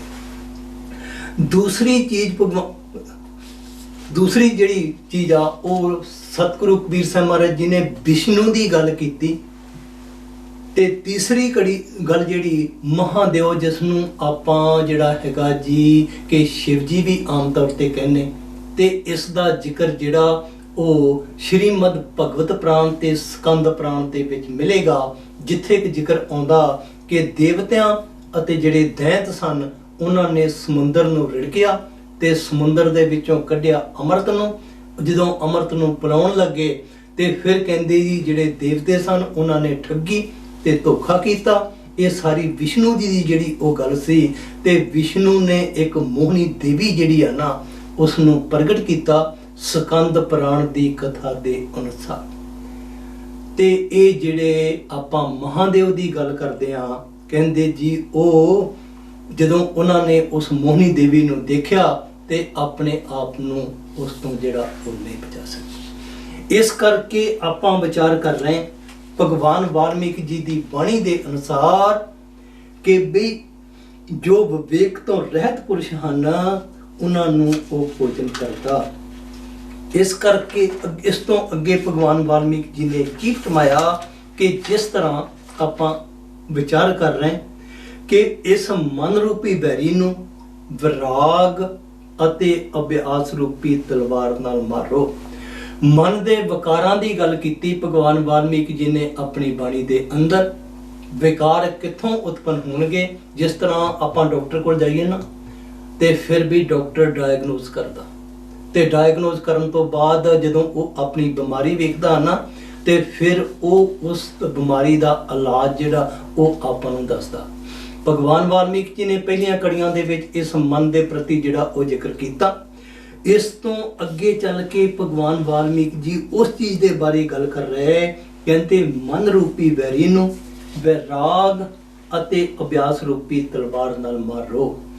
ਹੁਣ ਇਹ ਵਿਰਾਗ ਲਫ਼ਜ਼ ਜਿਹੜਾ ਭਗਵਾਨ ਵਾਲਮੀਕ ਜੀ ਨੇ ਵਰਤਿਆ, ਇੱਕ ਲਫ਼ਜ਼ ਆ ਰਾਗ। ਰਾਗ ਤੋਂ ਭਾਵ ਕਿਸੇ ਚੀਜ਼ ਦੇ ਨਾਲ ਸੰਬੰਧ ਹੋਣਾ। ਕਹਿੰਦੇ ਦੁਨੀਆ ਦੀਆਂ ਚੀਜ਼ਾਂ ਨਾਲ ਕਿਸ ਕਰਕੇ ਸੰਬੰਧ ਹੋਵੇਗਾ? ਆਪਾਂ ਮਨ ਦੀ ਗੱਲ ਕਰ ਰਹੇ ਹਾਂ, ਮਨ ਕਰਕੇ ਹੋਵੇਗਾ ਨਾ। ਕਹਿੰਦੇ ਜਦੋਂ ਇਸ ਇਨਸਾਨ ਦੇ ਅੰਦਰ ਵਿਰਾਗ ਪੈਦਾ ਹੋ ਜਾਵੇਗਾ, ਆਪਾਂ ਕੁਝ ਦੇ ਕੱਪੜੇ ਪਾਏ ਹੋਣ ਨਾ ਇਹੋ ਜਿਹੇ, ਜਿਸ ਤਰ੍ਹਾਂ ਆਪਾਂ ਕਹਿ ਲਈਏ ਕਿ ਵਿਰਾਗੀਆਂ ਵਾਲੇ, ਤੇ ਆਪਾਂ ਕਹਿੰਦੇ ਸ਼ਾਇਦ ਇਹ ਪਤਾ ਨਹੀਂ ਕਿੱਡਾ ਕੁ ਵਿਰਾਗੀ ਆ। ਲੇਕਿਨ ਗੁਰਬਾਣੀ ਆਪਾਂ ਨੂੰ ਇਸ ਚੀਜ਼ ਦਾ ਇਸ਼ਾਰਾ ਦਿੰਦੀ ਕਿ ਵੀ ਜਿੰਨਾ ਚਿਰ ਇਸ ਇਨਸਾਨ ਦੇ ਮਨ ਦੇ ਅੰਦਰ ਵਿਰਾਗ ਪੈਦਾ ਨਹੀਂ ਹੋਵੇਗਾ, ਦੁਨੀਆ ਦੀਆਂ ਚੀਜ਼ਾਂ ਚੋਂ ਇਸ ਇਨਸਾਨ ਦਾ ਮੋਹ ਜਿਹੜਾ ਉਹ ਨਹੀਂ ਨਿਕਲੇਗਾ। ਤੇ ਦੂਸਰੀ ਕੜੀ ਲਫ਼ਜ਼ ਭਗਵਾਨ ਵਾਲਮੀਕ ਜੀ ਨੇ ਵਰਤਿਆ, ਕਹਿੰਦੇ ਅਭਿਆਸ ਰੂਪੀ ਤਲਵਾਰ। ਵਿਰਾਗ ਅਤੇ ਅਭਿਆਸ ਰੂਪੀ ਤਲਵਾਰ ਨਾਲ ਕਹਿੰਦੇ ਇਸ ਨੂੰ ਮਾਰੋ। ਕਿਸ ਨੂੰ ਮਾਰਨ ਦੀ ਗੱਲ ਕੀਤੀ? ਕਹਿੰਦੇ ਜੀ ਮਨ ਨੂੰ ਮਾਰਨ ਦੀ ਗੱਲ ਕੀਤੀ। ਤਦ ਹੀ ਸ਼ਰਤ ਰੱਖਤੀ ਭਗਵਾਨ ਵਾਲਮੀਕ ਜੀ ਨੇ, ਕਹਿੰਦੇ ਆਤਮ ਪਦ ਨੂੰ ਪ੍ਰਾਪਤ ਕਰਨਾ ਚਾਹੁੰਦੇ ਹੋ ਤੇ ਜਿੰਨਾ ਚਿਰ ਇਸ ਮਨ ਦੇ ਦਾਇਰੇ ਤੋਂ ਉੱਪਰ ਨਹੀਂ ਜਾਵੋਗੇ, ਜਿੰਨਾ ਚਿਰ ਇਸ ਮਨ ਨੂੰ ਮਾਰਨਾ ਨਹੀਂ ਸਿੱਖੋਗੇ, ਜਿੰਨਾ ਚਿਰ ਇਸ ਮਨ ਦੇ ਵਿਕਾਰਾਂ ਤੋਂ ਆਪਣੇ ਆਪ ਨੂੰ ਬਚਾਉਣਾ ਨਹੀਂ ਸਿੱਖੋਗੇ, ਉਸ ਆਤਮ ਪਦ ਜਿਹੜਾ ਉਸ ਨੂੰ ਪ੍ਰਾਪਤ ਜਿਹੜਾ ਉਹ ਨਹੀਂ ਕੀਤਾ ਜਾ ਸਕਦਾ। ਇਸ ਕਰਕੇ ਭਾਈ ਸਾਹਿਬ ਨੇ ਸ਼ਬਦ ਦੇ ਸ਼ੁਰੂ ਦੇ ਵਿੱਚ ਪੜਿਆ, ਰੱਖ ਦਿਆ ਮਨ ਤੇਰੇ ਚਰਨੋਂ ਮੇਂ। ਐ ਕੁੱਲ ਮਾਲਕ ਅਕਾਲ ਪੁਰਖ ਦੀ ਗੱਲ ਕਰਦੇ ਹੋਏ ਸੰਤ ਤੁਕਾਰ ਰਾਮ ਜੀ ਨੇ ਕੀ ਇਸ਼ਾਰਾ ਕੀਤਾ? ਕਹਿੰਦੇ ਐ ਮਾਲਕ ਮੈਂ ਆਪਣਾ ਮਨ ਜਿਹੜਾ ਨਾ ਤੇਰੇ ਚਰਨਾਂ ਦੇ ਵਿੱਚ ਰੱਖ ਦਿੱਤਾ। ਦੂਸਰੀ ਕੜੀ ਵਿੱਚ ਕੀ ਫਰਮਾਇਆ? ਕਹਿੰਦੇ ਦ੍ਰਿੜ ਵਿਸ਼ਵਾਸ ਅਬ ਤੁਝ ਪਰ ਮੇਰਾ। ਵਿਸ਼ਵਾਸ ਤੋਂ ਭਾਵ ਯਕੀਨ ਕਹਿ ਲਓ, ਨਿਸ਼ਚਾ ਕਹਿ ਲਓ, ਭਰੋਸਾ ਕਹਿ ਲਓ। ਜਿੰਨਾ ਚਿਰ ਇਸ ਇਨਸਾਨ ਦਾ ਬਾਣੀ ਦੇ ਉੱਪਰ ਭਰੋਸਾ ਨਹੀਂ ਆਵੇਗਾ, ਬਾਣੀ ਨੂੰ ਇਹ ਇਨਸਾਨ ਆਪਣੀ ਜ਼ਿੰਦਗੀ ਦਾ ਜਿਹੜਾ ਉਹ ਆਧਾਰ ਨਹੀਂ ਬਣਾਵੇਗਾ, ਇਸ ਨੂੰ ਆਤਮ ਪਦ ਜਿਹੜਾ ਉਹ ਪ੍ਰਾਪਤ ਹੋ ਹੀ ਨਹੀਂ ਸਕਦਾ। ਕਿਉਂਕਿ ਭਗਵਾਨ ਵਾਲਮੀਕ ਜੀ ਨੇ ਅਗਲੀਆਂ ਕੜੀਆਂ ਦੇ ਵਿੱਚ ਇੱਕ ਜਗ੍ਹਾ ਤੇ ਜਿਸ ਤਰ੍ਹਾਂ ਭੈਣ ਜੀ ਜ਼ਿਕਰ ਕਰ ਗਏ, ਬੜੇ ਸਪਸ਼ਟ ਲਫ਼ਜ਼ਾਂ ਦੇ ਵਿੱਚ ਆਪਾਂ ਨੂੰ ਸਮਝਾਉਣ ਦੀ ਕੋਸ਼ਿਸ਼ ਕੀਤੀ ਕਿ ਜਿਸ ਤਰ੍ਹਾਂ ਸੂਰਜ ਆ ਨਾ, ਲਾਈਟ ਆ, ਰੋਸ਼ਨੀ ਆ, ਤੇ ਜਦੋਂ ਉਸ ਸੂਰਜ ਦੇ ਸਾਹਮਣੇ ਜਿਹੜੇ ਉਹ ਬੱਦਲ ਆ ਜਾਣ ਨਾ, ਤੇ ਫਿਰ ਆਪਾਂ ਉਸ ਸੂਰਜ ਦੀ ਰੋਸ਼ਨੀ ਤੋਂ ਆਪਣੇ ਆਪ ਨੂੰ ਨਹੀਂ ਬਚਾ ਸਕਦੇ, ਦੇਖ ਨਹੀਂ ਸਕਾਂਗੇ। ਹੁੰਦਾ ਕੀ? ਕਹਿੰਦੇ ਜਦੋਂ ਉਸ ਸੂਰਜ ਦੇ ਸਾਹਮਣੇ ਉਹ ਬੱਦਲ ਜਿਹੜੇ ਉਹ ਪਾਸੇ ਹੋ ਜਾਣਗੇ ਨਾ, ਤੇ ਬਿਨਾਂ ਕਿਸੇ ਸ਼ਰਤ ਜਿਹੜੀ ਆਪਾਂ ਉਹ ਸੂਰਜ ਦੀ ਰੋਸ਼ਨੀ ਜਿਹੜੀ ਹੈ ਨਾ, ਉਹ ਉਸ ਨੂੰ ਜਿਹੜਾ ਉਹ ਦੇਖ ਸਕਦੇ। ਇਹਨਾਂ ਵਾਸਨਾਵਾਂ ਦੀ ਗੱਲ ਕਰਦੇ ਹੋਏ ਸ਼ੇਖ ਫਰੀਦ ਜੀ ਨੇ ਆਪਣੀ ਬਾਣੀ ਦੇ ਅੰਦਰ ਇੱਕ ਜਗ੍ਹਾ ਤੇ ਜ਼ਿਕਰ ਕੀਤਾ। ਕਹਿੰਦੇ ਆਜ ਮਿਲਾਵਾ ਸ਼ੇਖ ਫਰੀਦ। ਫਰੀਦ ਜੀ ਕਹਿੰਦੇ ਅੱਜ ਹੀ ਉਸ ਮਾਲਕ ਦੇ ਨਾਲ ਮਿਲਾਪ ਹੋ ਸਕਦਾ ਜਦੋਂ ਕਹਿੰਦੇ ਇਸ ਮਨ ਨੂੰ ਜਿਹੜਾ ਉਹ ਮਾਰਨਾ ਇਹ ਇਨਸਾਨ ਸਿੱਖ ਜਾਵੇ। ਆਜ ਮਿਲਾਵਾ ਸ਼ੇਖ ਫਰੀਦ ਟਾਕਮ ਕੁੰਜੜੀਆਂ ਮਨੋ ਮਚਿੰਦੜੀਆਂ। ਇਸ ਕਰਕੇ ਭਗਵਾਨ ਵਾਲਮੀਕ ਜੀ ਨੇ ਆਪਣੇ ਸਾਰੇ ਸ਼ਬਦ ਦੇ ਅੰਦਰ ਕਹਿ ਲਓ, ਬਾਣੀ ਦੇ ਅੰਦਰ ਕਹਿ ਲਓ, ਸੰਤ ਤੁਕਾਰ ਰਾਮ ਜੀ ਦੀ ਗੱਲ ਕਰਦੇ ਹੋਏ ਜਿਸ ਤਰ੍ਹਾਂ ਜ਼ਿਕਰ ਕੀਤਾ ਕਿ ਵੀ ਜਦੋਂ ਇਹ ਇਨਸਾਨ ਮਨ ਨੂੰ ਮਾਰਨਾ ਸਿੱਖ ਜਾਏਗਾ ਤੇ ਫਿਰ ਇਸ ਇਨਸਾਨ ਦੀ ਗੱਲ ਜਿਹੜੀ ਉਹ ਬਣ ਸਕਦੀ। ਗੁਰਮੁਖ ਪਿਆਰਿਓ, ਸੰਸਾਰ ਦੀ ਸਾਰੀ ਸਾਧਨਾ ਕਹਿ ਲਓ, ਸਾਰੀ ਬਣਤਰ ਕਹਿ ਲਓ, ਕਿਸੇ ਵਿਧਾਨ ਜਾਂ ਨਿਯਮ ਅਨੁਸਾਰ ਕਰ ਰਹੀ ਹੈ, ਕੰਮ ਕਰ ਰਹੀ ਹੈ। ਜ਼ਮੀਨ ਤੇ ਚੱਲਣ ਵਾਲੀਆਂ ਵਸਤਾਂ ਜਿਸ ਤਰ੍ਹਾਂ ਯੂਰੋ ਟਨਲ ਵਿੱਚ ਤੇਜ਼ ਰਫ਼ਤਾਰ ਨਾਲ ਚੱਲਣ ਵਾਲੀ ਟ੍ਰੇਨ ਜਾਂ ਆਵਾਜਾਈ ਦੇ ਸਾਧਨ ਹੋਰ ਕਿਸੇ ਨਿਯਮ ਜਾਂ ਵਿਧਾਨ ਦੇ ਅਨੁਸਾਰ ਕੰਮ ਕਰ ਰਹੇ ਹਨ। ਜੇਕਰ ਉਸ ਨਿਯਮ ਦੀ ਪਾਲਣਾ ਨਹੀਂ ਹੋਵੇਗੀ ਤਾਂ ਇਸ ਇਨਸਾਨ ਦਾ ਜੀਵਨ ਨਰਕ ਬਣ ਜਾਵੇਗਾ। ਆਪਾਂ ਆਖ ਸਕਦੇ ਹਾਂ ਕਿ ਬਾਹਰੀ ਜੀਵਨ ਨੂੰ ਤਰਤੀਬ ਜਾਂ ਮਰਿਆਦਾ ਵਿੱਚ ਢਾਲਣਾ ਇੱਕ ਕਲਾ ਹੈ। ਇਸੇ ਤਰ੍ਹਾਂ ਹੀ ਮਨ ਨੂੰ ਵੀ ਇੱਕ ਮਰਿਆਦਾ ਵਿੱਚ ਢਾਲਣ ਦੀ ਇੱਕ ਕਲਾ ਹੈ ਜੋ ਸਿੱਖਣੀ ਪੈਂਦੀ। ਆਪਾਂ ਬਾਹਰਲੀ ਉਦਾਹਰਣ ਲੈ ਕੇ ਦੇਖ ਸਕਦੇ ਹਾਂ ਕਿ ਇਸ ਇਨਸਾਨ ਨੂੰ ਘਰ ਦੀਆਂ ਵਸਤੂਆਂ ਨੂੰ ਸਵਾਰ ਕੇ ਸ਼ਿੰਗਾਰ ਕੇ ਰੱਖਣ ਦੀ ਜਾਚ ਤਾਂ ਆ ਗਈ, ਪਰ ਅਫਸੋਸ ਕਿ ਬਾਹਰਲੀਆਂ ਵਸਤਾਂ ਨੂੰ ਸਵਾਰਨ ਵਿੱਚ ਇਹ ਇਨਸਾਨ ਇਸ ਤਰ੍ਹਾਂ ਦਾ ਰੁੱਝ ਗਿਆ ਕਿ ਆਪਣੇ ਆਪ ਨੂੰ ਸਵਾਰਨਾ ਹੀ ਭੁੱਲ ਗਿਆ। ਆਪਾਂ ਇਹ ਗੱਲ ਦਾਅਵੇ ਨਾਲ ਆਖ ਸਕਦੇ ਹਾਂ ਕਿ ਜਿਸ ਤਰ੍ਹਾਂ ਸਵਾਰੀਆਂ ਹੋਈਆਂ ਵਸਤਾਂ ਚੰਗੀਆਂ ਲੱਗਦੀਆਂ ਹਨ, ਇਸੇ ਤਰ੍ਹਾਂ ਹੀ ਸਵਾਰੇ ਹੋਏ ਇਨਸਾਨ ਉਸ ਪਰਮਾਤਮਾ ਨੂੰ ਚੰਗੇ ਲੱਗਦੇ ਹਨ। ਉਸ ਮਾਲਕ ਨਾਲ ਮਿਲਾਪ ਕਰਨ ਲਈ ਆਪਣੇ ਆਪ ਨੂੰ ਸਵਾਰਨਾ ਪਵੇਗਾ। ਮੀਡੀਆ ਦੇ ਯੁੱਗ ਵਿੱਚ ਆਪਾਂ ਦੁਨੀਆ ਨੂੰ ਸਵਾਰਨ ਵਿੱਚ ਲੱਗੇ ਹੋਏ ਹਾਂ। ਕਿਸੇ ਵੀ ਪੂਰਨ ਸੰਤ ਸਤਿਗੁਰੂ ਨੇ ਆਪਣੀ ਬਾਣੀ ਵਿੱਚ ਦੁਨੀਆ ਨੂੰ ਸਵਾਰਨ ਦੀ ਗੱਲ ਨਹੀਂ ਕੀਤੀ, ਸਗੋਂ ਆਪਣੇ ਆਪ ਨੂੰ ਸਵਾਰਨ ਦੀ ਗੱਲ ਕੀਤੀ ਹੈ। ਭਗਵਾਨ ਵਾਲਮੀਕ ਜੀ ਕੀ ਜੈ। ਜੈ ਗੁਰੂਦੇਵ, ਧੰਨ ਗੁਰੂ।